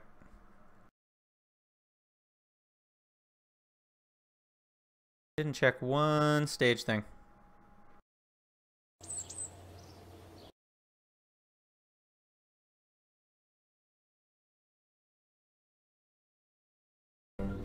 Okay, which stage number is this? Number 8. Oh yeah, that thing's gonna have no problems. Okay, cool, we're good to go. Hopefully. Cross your fingers. Also could fail spectacularly in any number of fun ways, so we'll see.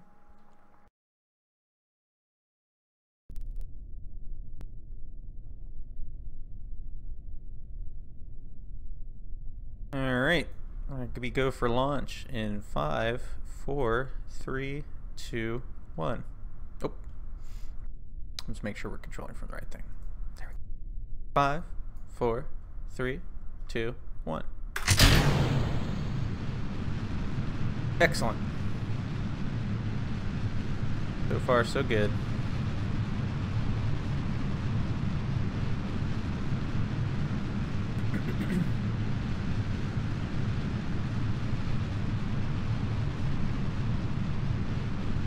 Looks nice.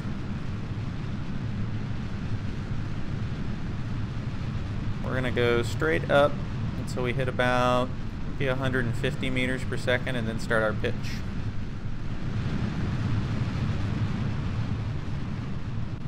Okay, we're pitching. Pitch 5 degrees. Get a little wobble. That's okay.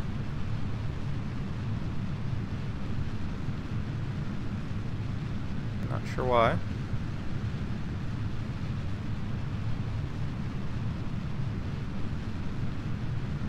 I'm going to set it to hold prograde.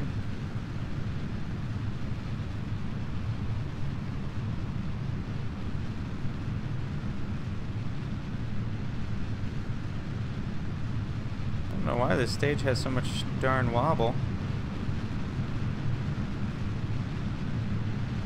Just going to do stability assist and manually fly it.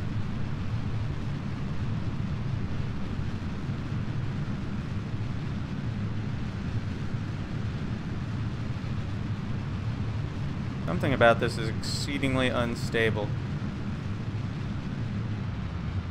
I'll throttle it down, try to get back under control.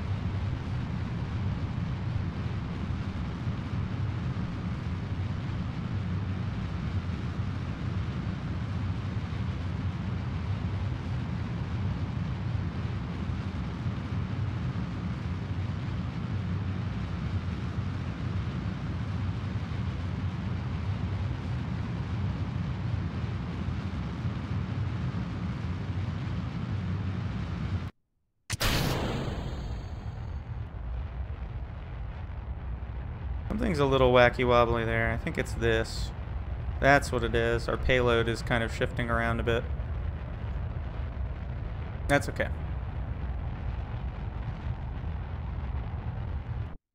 Alright, so we've already got an 80-kilometer apoapse. Set up a burn.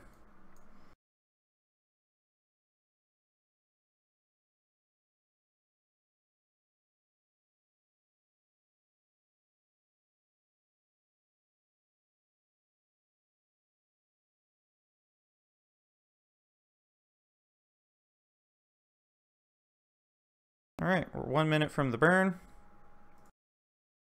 Gonna set it to point at the maneuver node.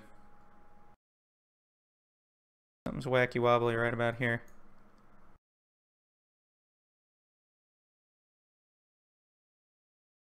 I'm gonna go ahead and ditch our abort stage because I don't think, well, we'll wait until we know we're in at least some kind of orbit. Actually, no, we don't need to. Goodbye, abort stage. 49 seconds to our insertion burn.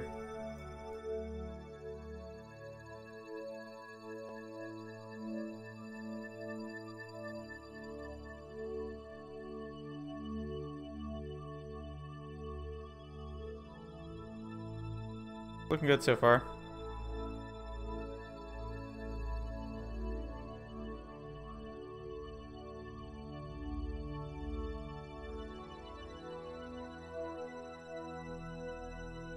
$16 seconds.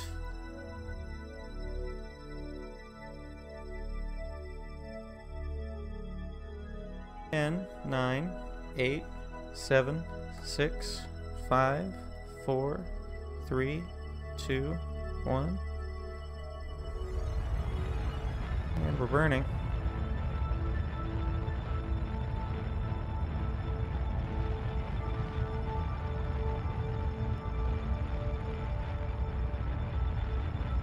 We were a little behind on starting that, but that's okay. I was looking at the wrong marker. Didn't cause any problems then.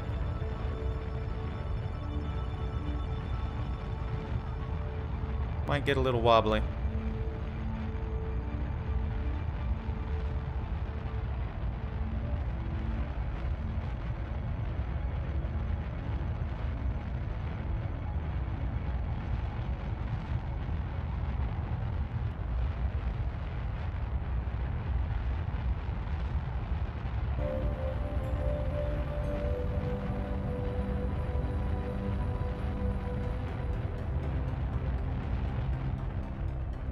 Throttle down.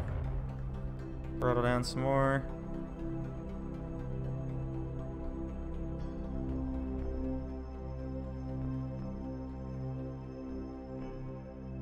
Yeah, we definitely have, maybe not an efficient burn.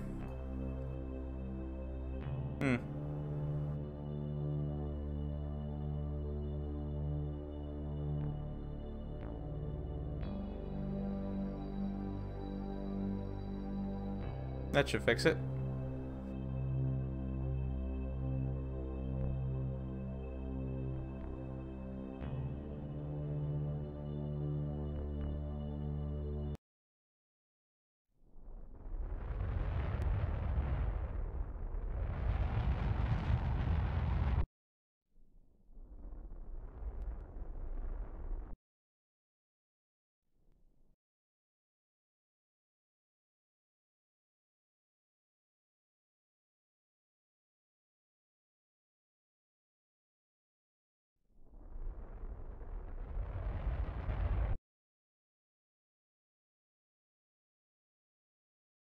Okay, so we'll need to go around and do like a correction here, but we're more or less in orbit. There's some wackiness with this vehicle. It did not like to do what I wanted it to do.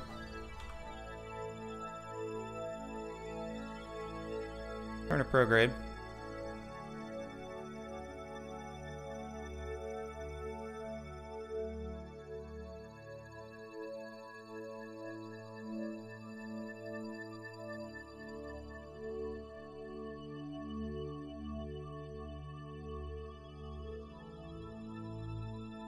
For some reason it doesn't want to let me plot nodes. Let's go to the tracking station. Sometimes the map view bugs out.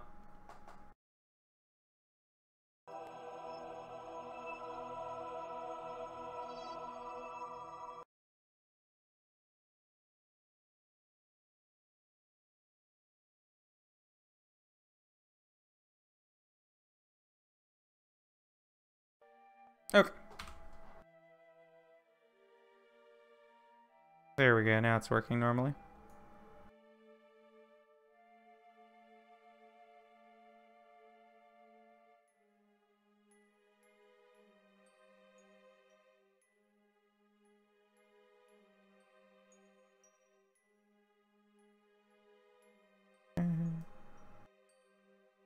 And nope.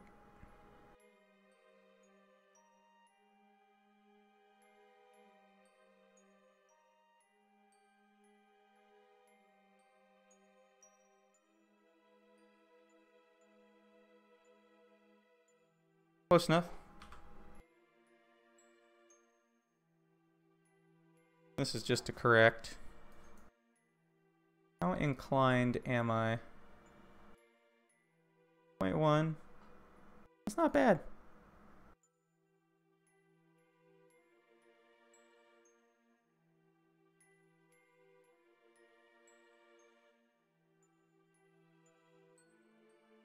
Okay.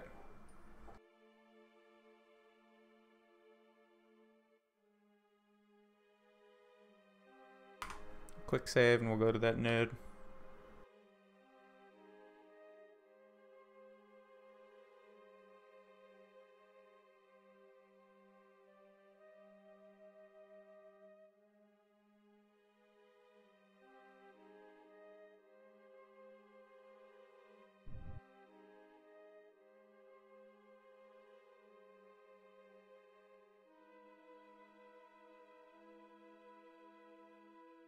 Like we're about, there we go, about 10 seconds from doing this.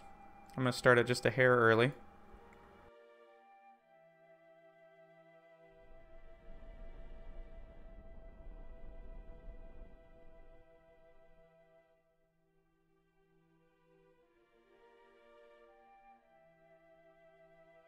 There we go. That's a nice circular orbit. Okay. So we can point prograde.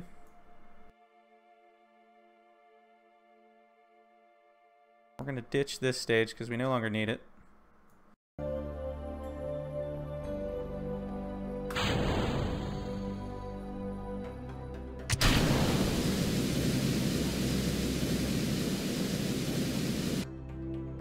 There we go.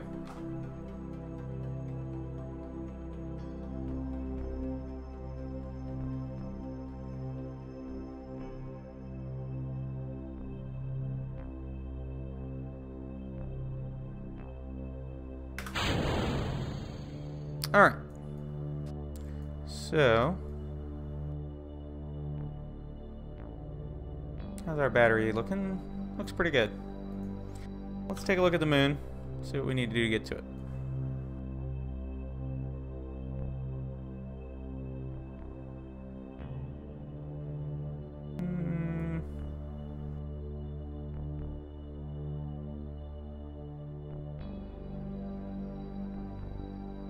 Good, our inclination isn't too bad.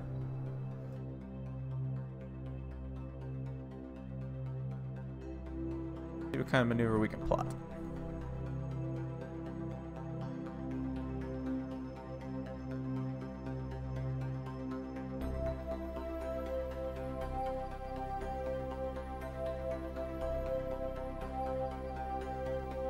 Well, that was easy enough.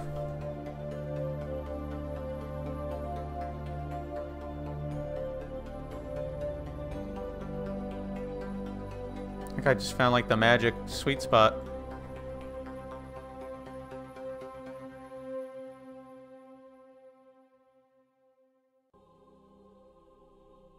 This is not a free return trajectory, but I'm not really going for it anyway. What I am going for is a relatively uninclined trajectory. This does not appear to be.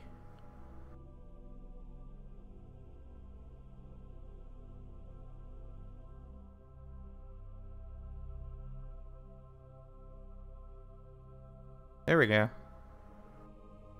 That brings us in a little closer. Really easy way to tell if you have an inclined trajectory is you line it up. So you can see here, this gray circle is the circle for the moon. We're looking at it edge on because the two sides of it have lined up. So that would be an uninclined orbit. And then you compare your resulting orbit lines and how far off they are. You get them to try to line up. That's pretty good.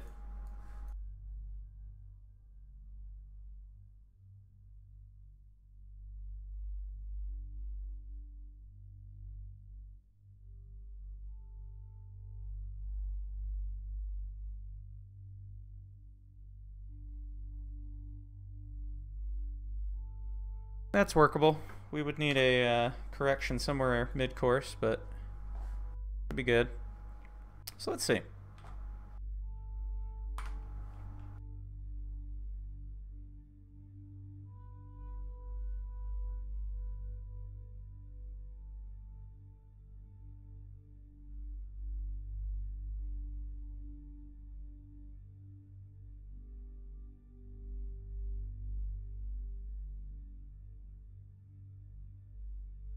Let's work back around to where we need to be to do this maneuver.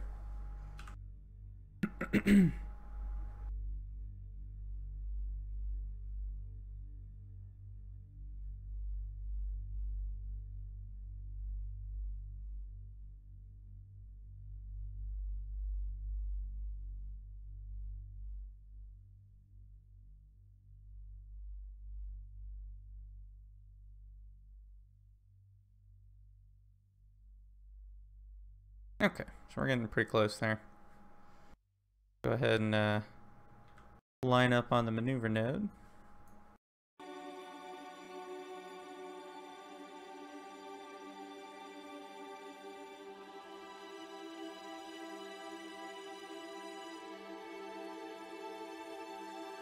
Hopefully these won't damage anything when they decouple.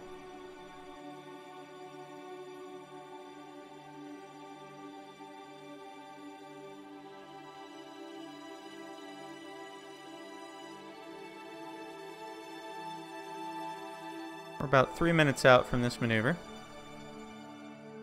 I'm going to do another quick save and we're going to just go straight to it.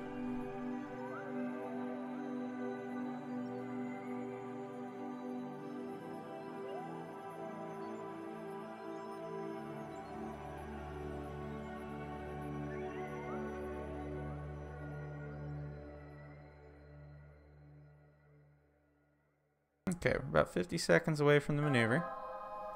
Speed up a little bit more. Oh, we're actually at the burn, so let's start it.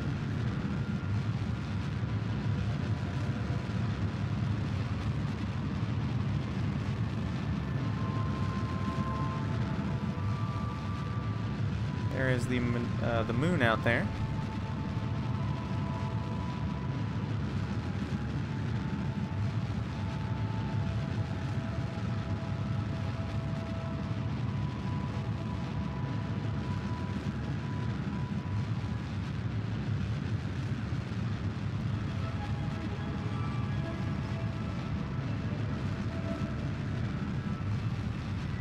So far, so good.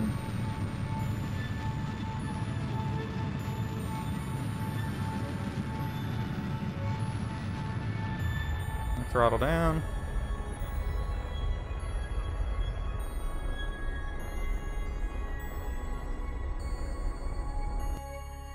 There we go. We're only off by a tiny little bit. What's our result? Yeah, it's a pretty big periaps, but it should be workable.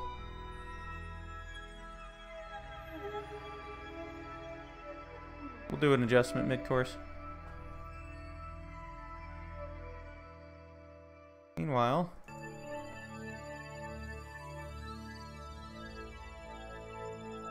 let's see if we can set up that adjustment. See just how much it would actually require.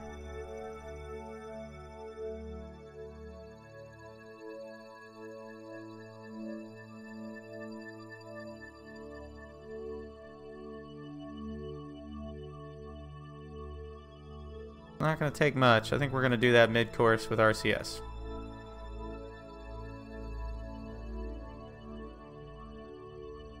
So let's point prograde.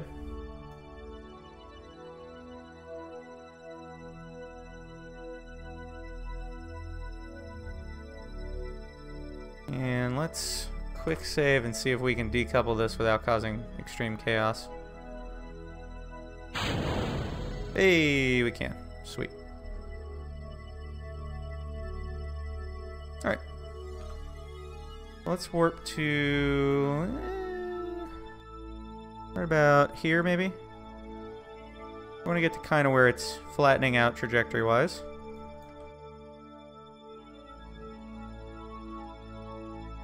And, you know, like, we have some light. Okay. Yeah, this craft is wacky wobbly. Good grief.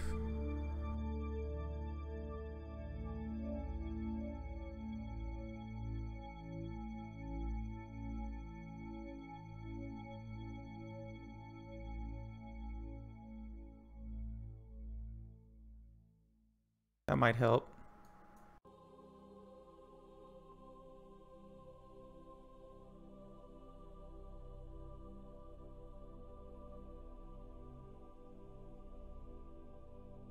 Alright, so we're going to control from here.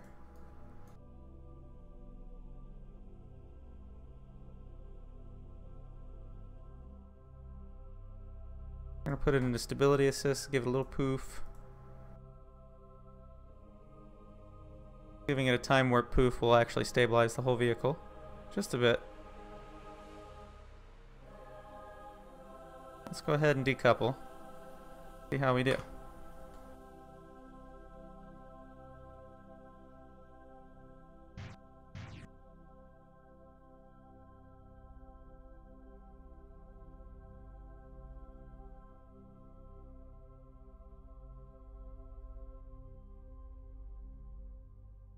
We should be able to do this really fast, actually.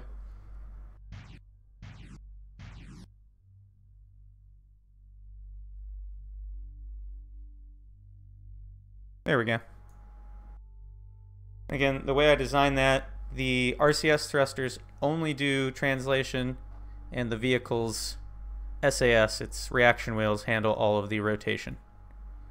Much more efficient way to do that.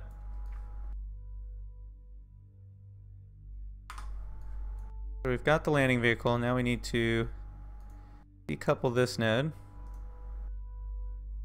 And back this away.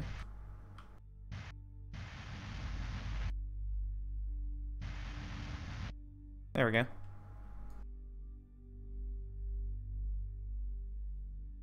And I made that a controllable piece so that we can make sure it doesn't run into this at any point. We're just going to kind of adjust its trajectory with its main engine.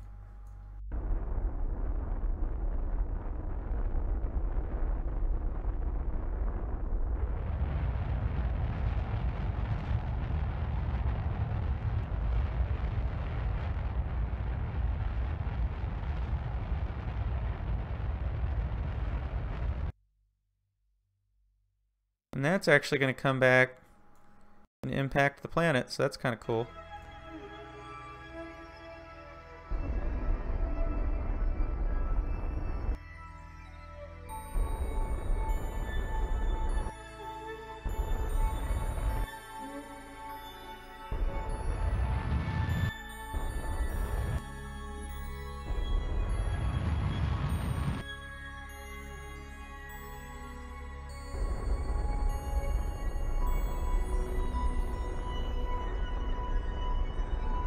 Neat.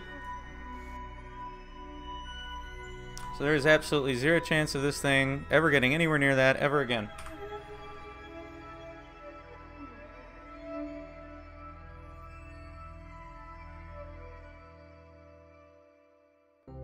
We're gonna have to go back to the tracking station to switch back to our real vehicle though.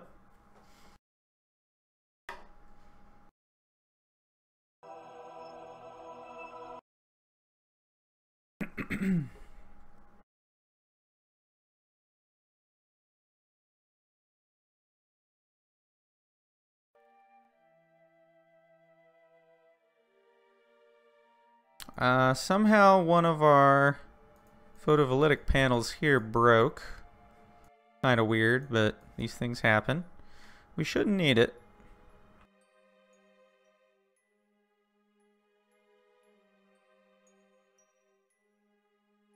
That should handle most of our recharging needs.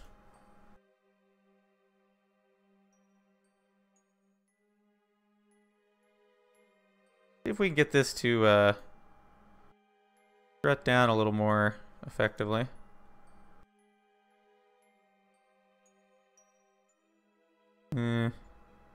That's just always going to be wacky wobbly, unfortunately. Kind of the nature of that part.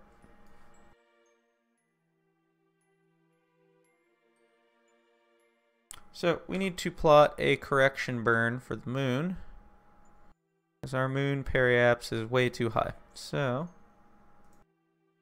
add a maneuver out here somewhere. Take a look at the moon.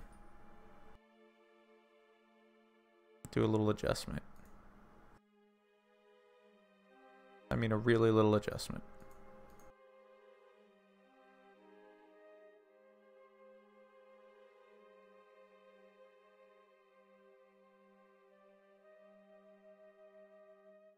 Like that should be more than sufficient. A whopping 1.2 meters per second delta V change. Yeah, I think we can handle that. Let's warp to that maneuver.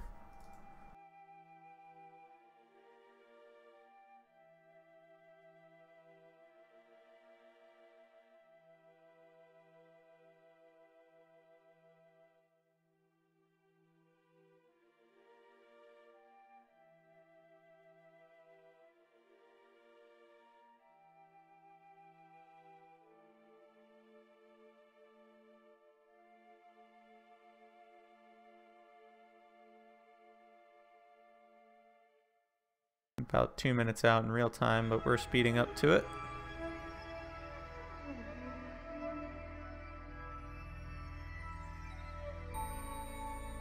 Make sure we're controlling from the right part too. There we go.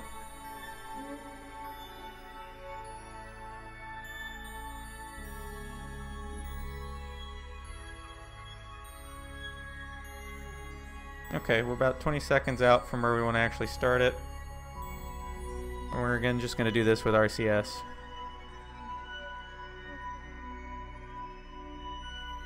This really shouldn't take much.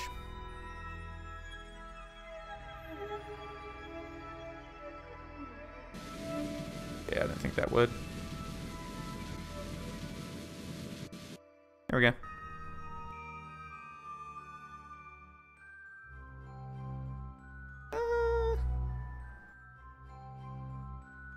Can we adjust that at all?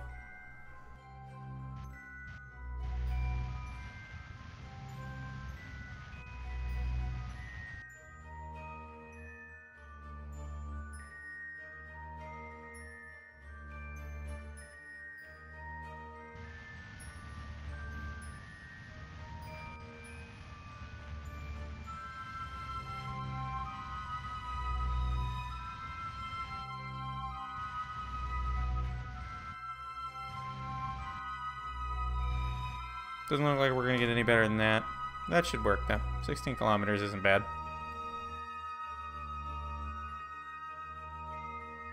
Alright, so let's plot our insertion burn. That will be hard because again the craft is wacky wobbly, but that's the price you pay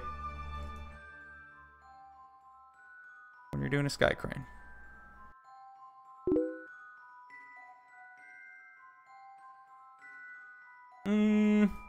It'll probably take, what, another 20 minutes or so to get this thing landed. What happened to my inclination?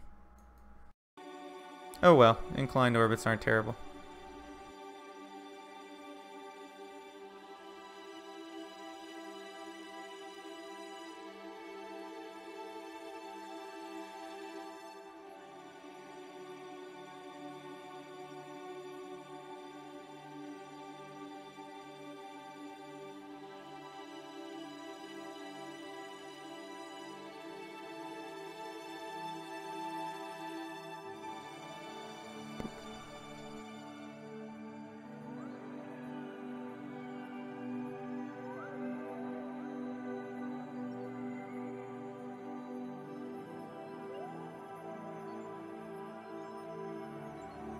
.9, 15.9, looks good.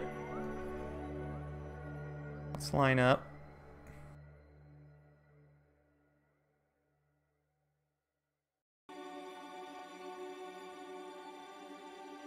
And let's head to our insertion.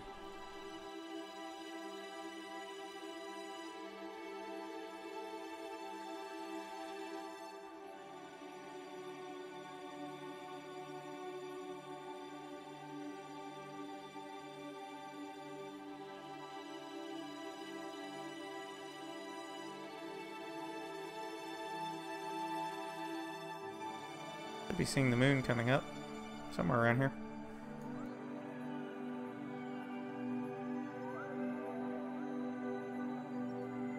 I think it's in the dark right now, or else we're slightly inclined relative to it.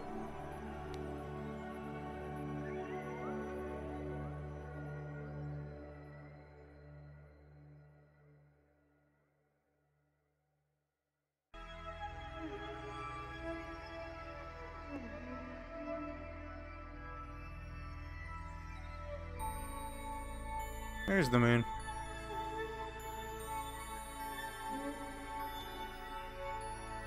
Alright, so we're about 2 minutes and 39 seconds from this burn.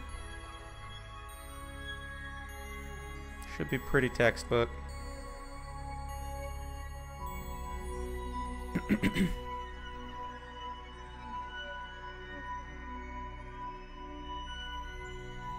gonna speed up to it.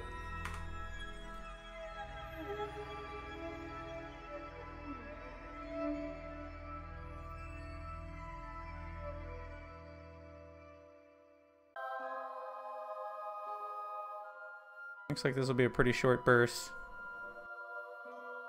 About 11 seconds. It'll be a little bit longer because I'll use less thrust for part of it. Alright, we're about 30 seconds away from starting the burn.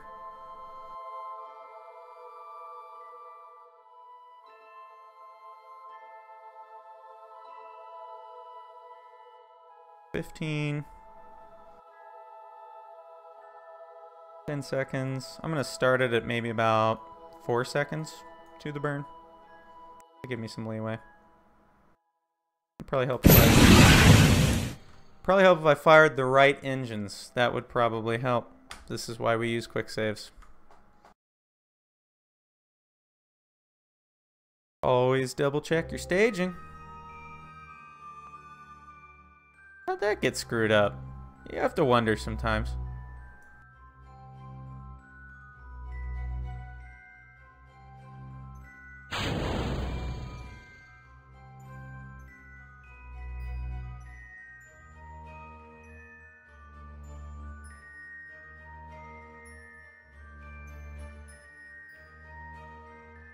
Speed back up to it.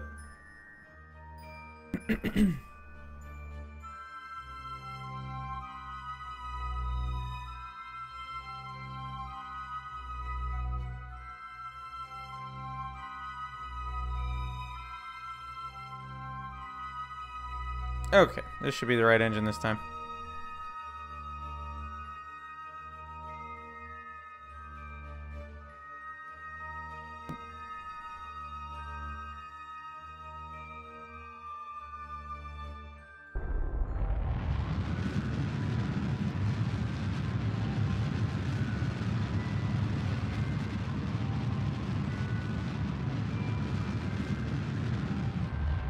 Throttle way back. Way back.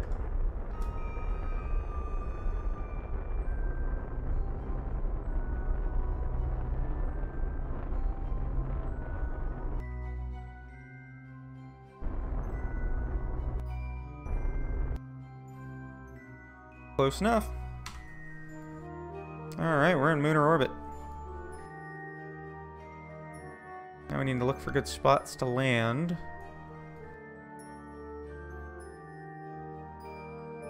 Like nothing but craters, craters, and more craters.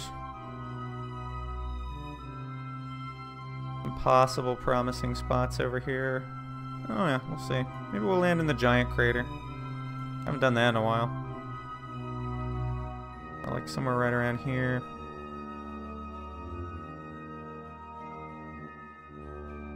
Let's go around toward the light side now. We can move our Kerbals. And we can take a look at the terrain as we go over it.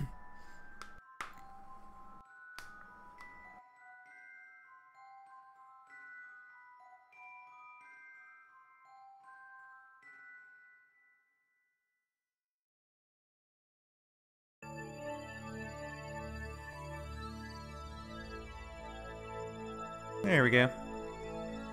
Alright. Let's see, there's the door. Let's get some Kerbals in it. Now I did not make this so that they're easily transferred, so I do have to actually EVA them to get them there, which is fine.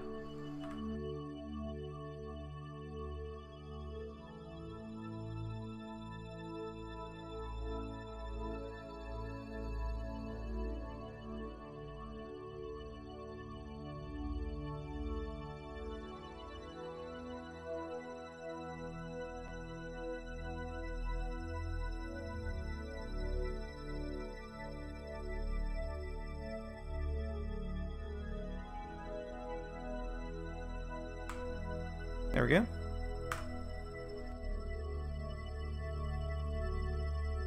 And we'll send Bill. Actually, maybe we'll send Bob. Oh no, we were totally gonna send Bill because if we break a landing or wheel, we can fix it. Maybe.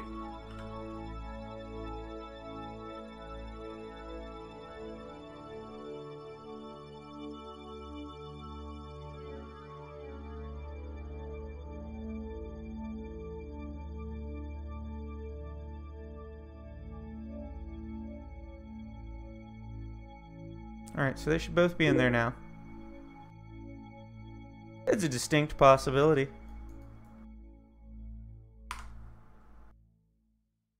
Giant fireballs are a frequent occurrence in this game.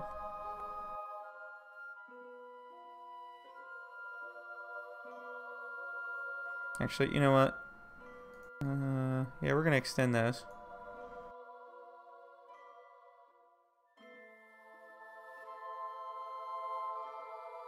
I'm only gonna extend one for now.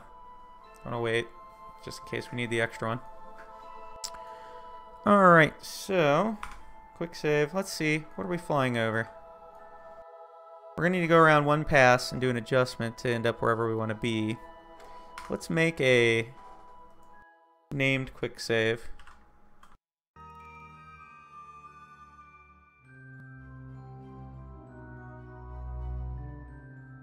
In case we want to come back here. Let's look at what we got.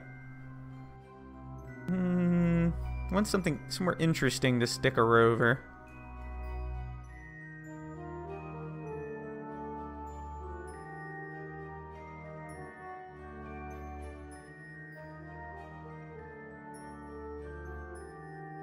Let's see how high above where are we? We're about 15. What's our altitude above terrain when we go over this?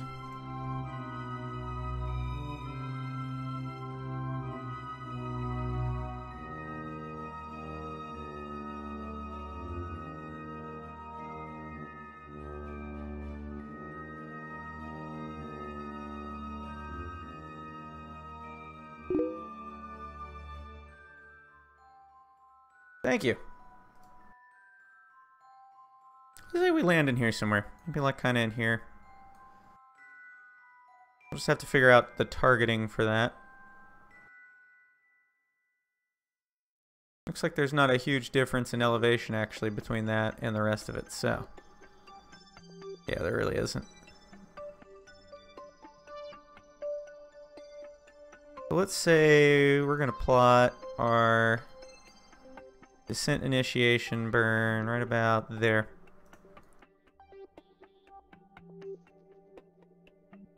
Actually, you know what we're going to need to do? We're going to need to separate. Let's go ahead and do that. We are going to point radial out.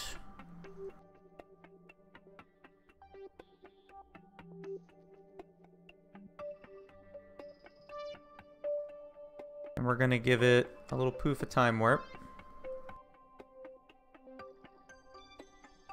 And then we're going to decouple.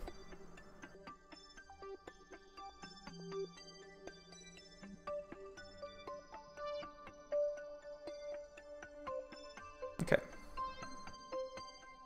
Brakes are on. We're going to want that. We're going to want the landing gear.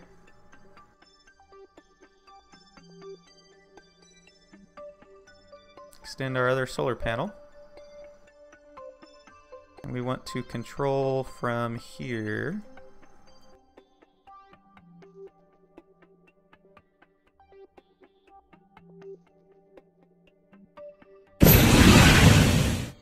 Okay, engines have fuel. Point this bad boy retrograde. So it's going to be an interesting landing. This thing is wobbly as all get out. But that's half the fun. Alright. Let's plot a landing. And like I said, we're going to say we're going to put our initiation burn maybe about right here. Thank you. This might take 1 or 2 tries. We'll have to see. We want to lower our periaps to not that, because that would be bad. Maybe about 8 kilometers. Ought to do. Should be pretty sufficient. Yeah.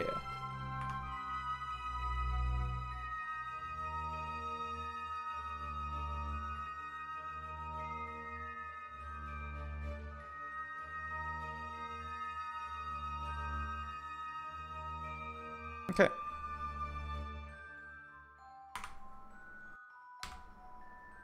Let's warp to our maneuver node.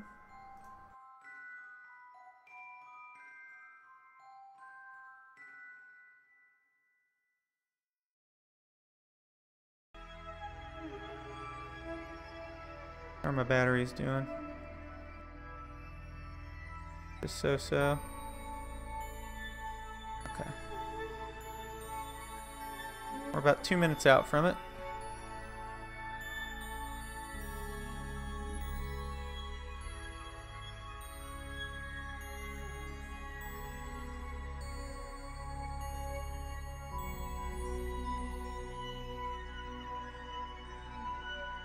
This should look cool.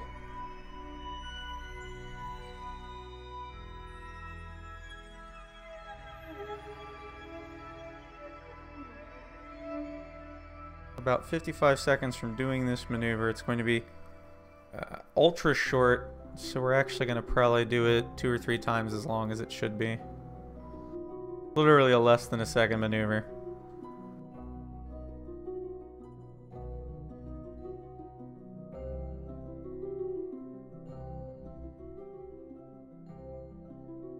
About 8 seconds.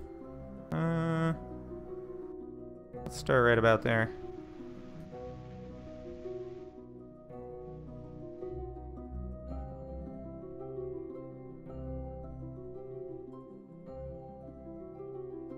That was such a tiny burn, you couldn't even see the engines fire. That's how little thrust was needed. Nice. Some pretty decent view time, man.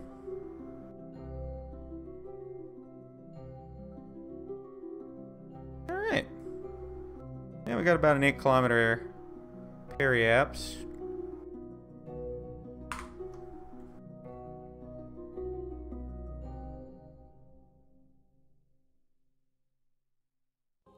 I'm going to say we want to start when we're right about maybe here. Kind of start at this spot right here. Kind of wing it from there. If it doesn't quite work perfectly, we'll try again. Alright, let's come around on the light side, get everything lined up and ready to roll.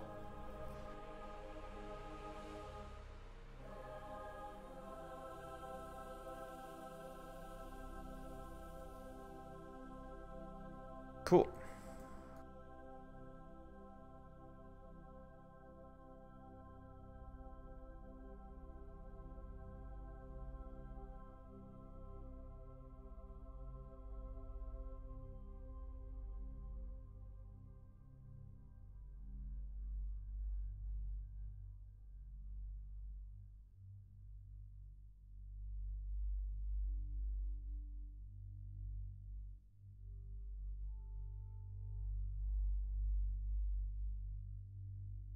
Okay. This is going to be interesting. Okay, let's look at the map. We're moving at a pretty good clip, so I'm just going to stay in real time, I think. Get a little closer. We have a 3.3 thrust to weight ratio, so that's pretty good.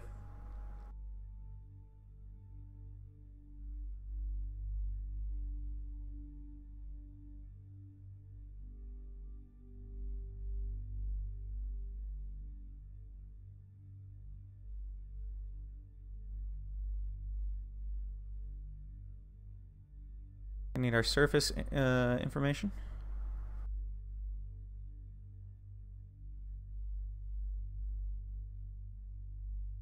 There should be this set of craters, that crater, and then I believe once we fly over that one. Yep.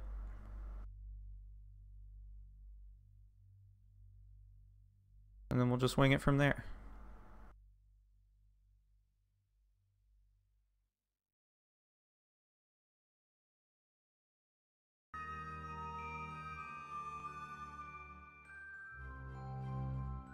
Oh wow, that really dips out, doesn't it? Interesting. We might want to wait just a hair longer.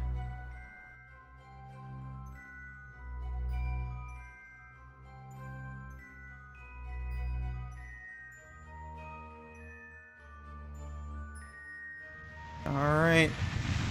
Attempt number 1. I don't think it's going to work right with this giant freaking mountain in the way, but We'll see.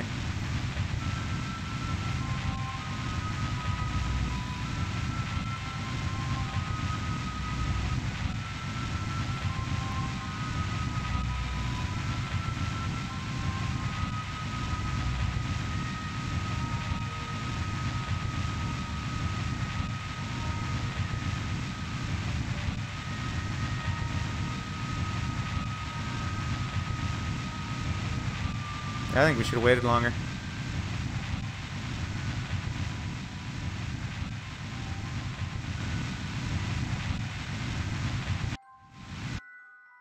Do a boost.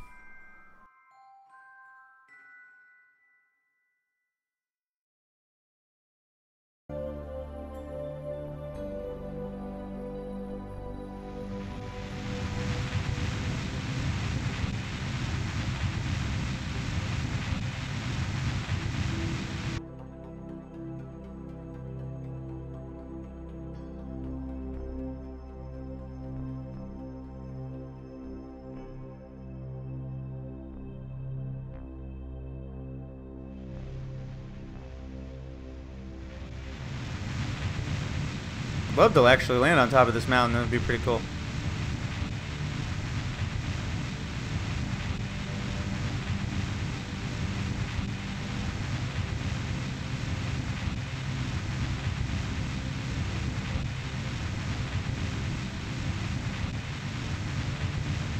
Yeah, it's not really helping me with it.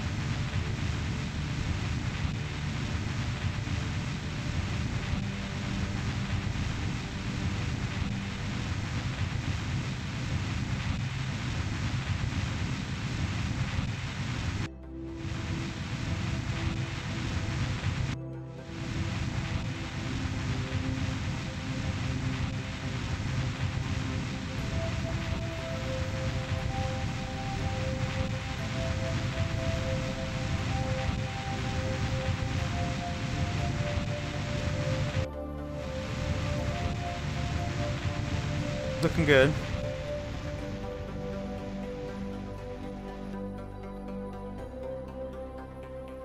I kind of canceled out a little too much vertical speed, but that's okay.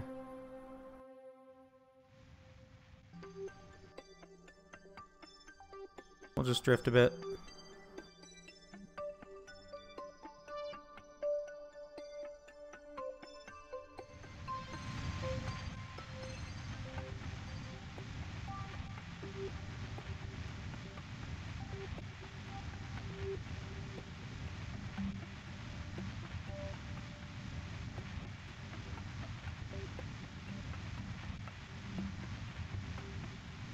That's really gonna be the very let's do an adjustment.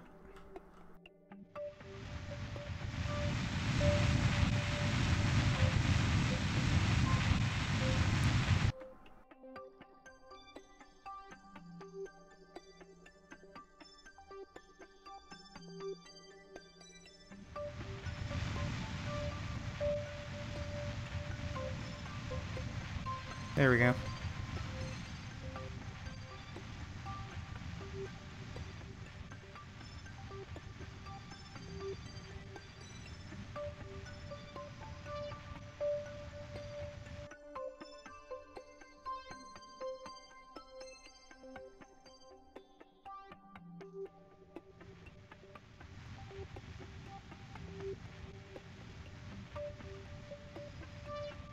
This might be a little steep.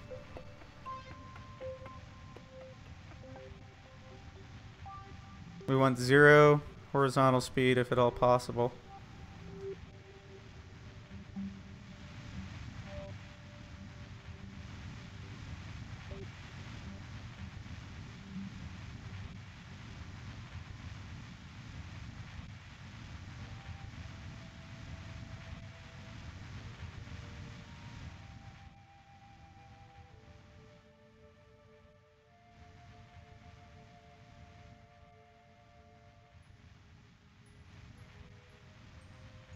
Okay. We're in terminal descent phase. So when we hit about 50 meters, we want to be very close to hovering.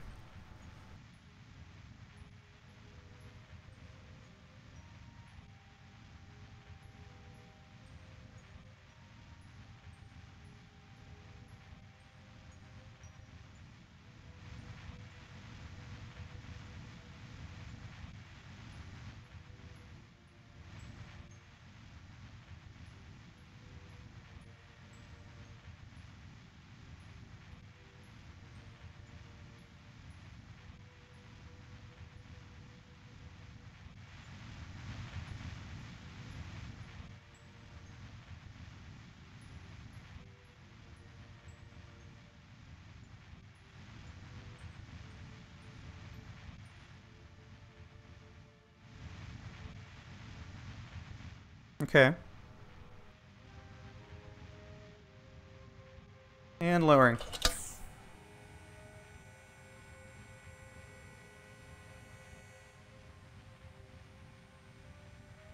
So far, so good.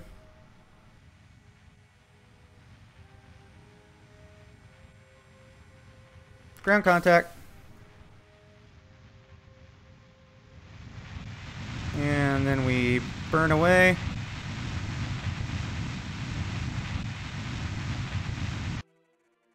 And we're good. One successful Skycrane landing. Not bad. Not bad at all.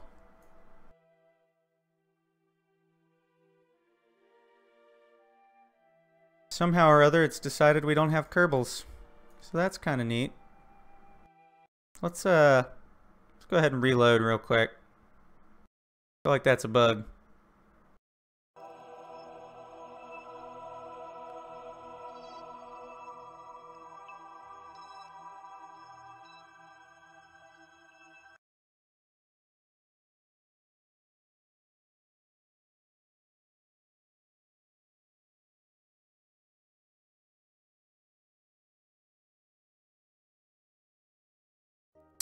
Interesting.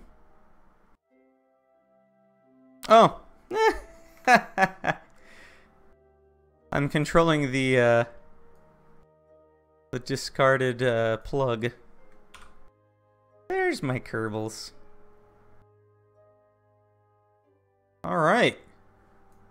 We got a lander on the moon. And it's a rover. Very good stuff. I'm gonna turn the brakes on. EVA somebody real quick. Let's go ahead and get Jeb out. Have him put a flag down.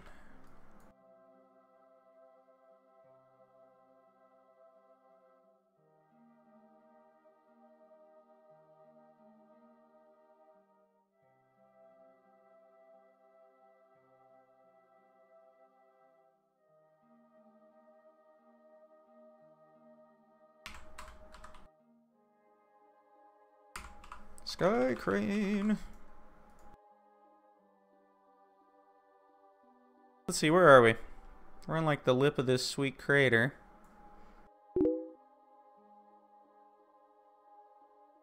Hey, thanks for watching. I'm glad you enjoyed. Have a good evening. Let's see, where can we go? I don't know how fast this thing is. There's a crater over here. There's some interesting bits over there. Things are deceptively far away on the moon. That doesn't look like it's very far, but it actually really is.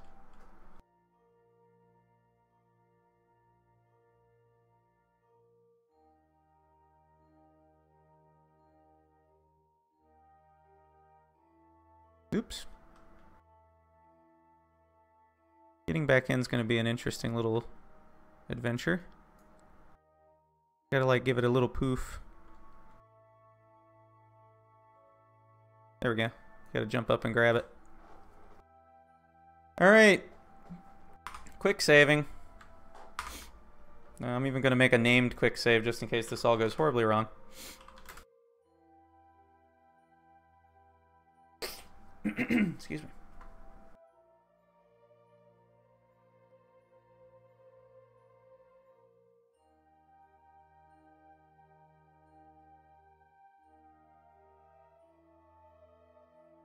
Okay.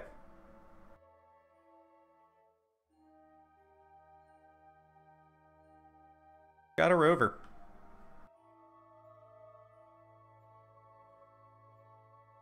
I don't want to go crazy with this just yet.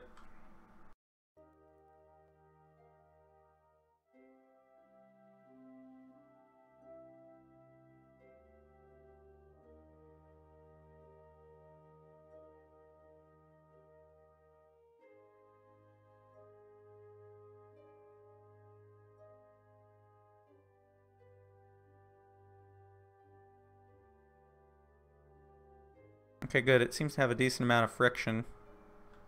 So it requires me to give it power input to keep it going.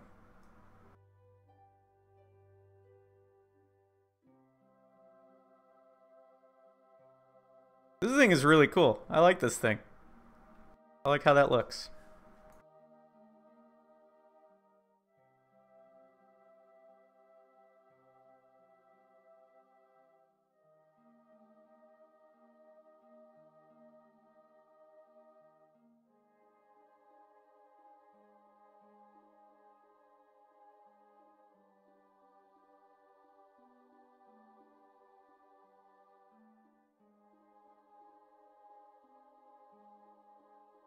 Oh, that's cool. When you go into map view, it like breaks.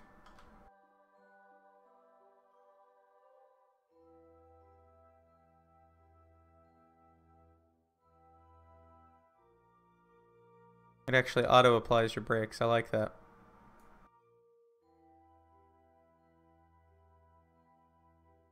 You gotta be careful when you're driving rovers on the moon. Every vehicle on the moon has like a fail point where it'll start ramping off of everything.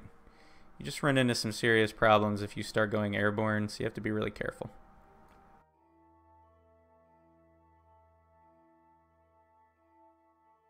Like that. That right there, that's a serious problem. Woo! Aw, nuts.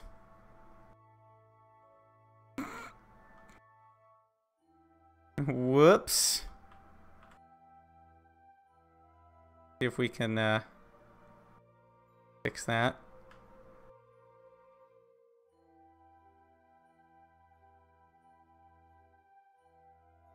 I didn't break anything.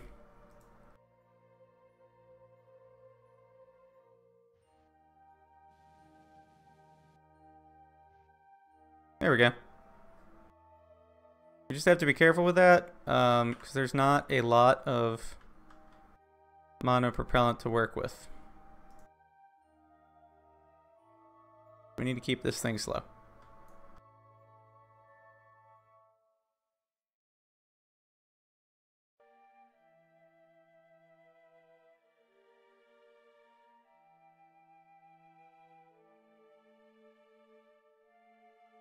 That is quite the distance away to anything of any kind of interest.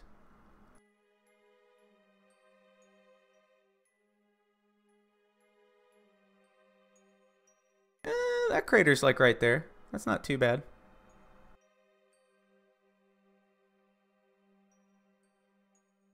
Boop, boop, boop, boop, boop. Nope.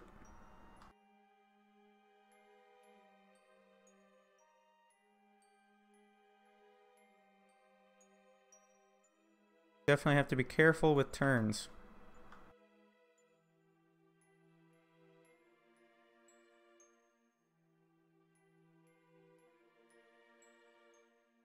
Four and a half meters seems to be a nice safe number.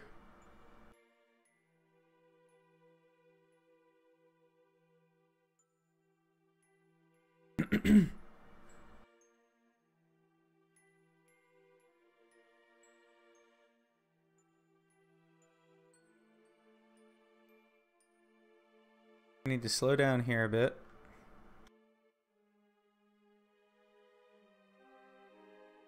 We don't ramp.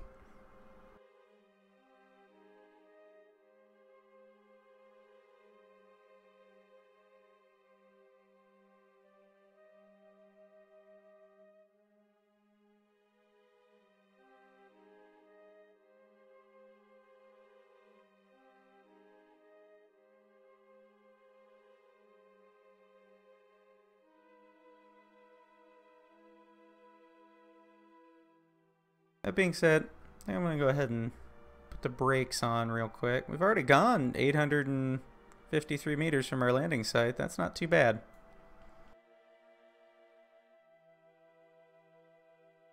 We've got quite the distance to cover to get to that crater. We'll go check out that and that. Really, we can go to a lot of places on the moon with this thing. Seems to be pretty stable and robust.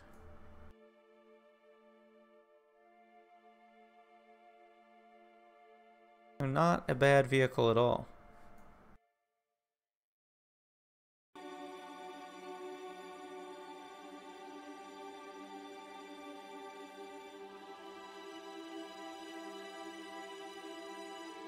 Very cool. In any event though, I think I'm going to go ahead and stop there for the evening. We definitely accomplished some stuff. We built the Skycrane. We landed this on the moon. Next time we can play around with it a bit and then eventually see how it does taking back off. So that'll be fun. Gotta be careful not to flip it too many times or we'll run out of monoprop. Isn't a good idea. But in any event, if you are still watching, I hope you've been enjoying. I definitely have. If you like, you know, go ahead and like, follow, subscribe, whatever it is your platform of choice likes to do. I'll definitely appreciate it. And watch for me to be doing this again. I'll definitely be streaming more of this weekend for sure on Sunday. But I'll probably be streaming this and maybe some other games as well over the course of the weekend. I'm just not sure exactly when yet. So keep an eye out for that. And I hope you all enjoyed.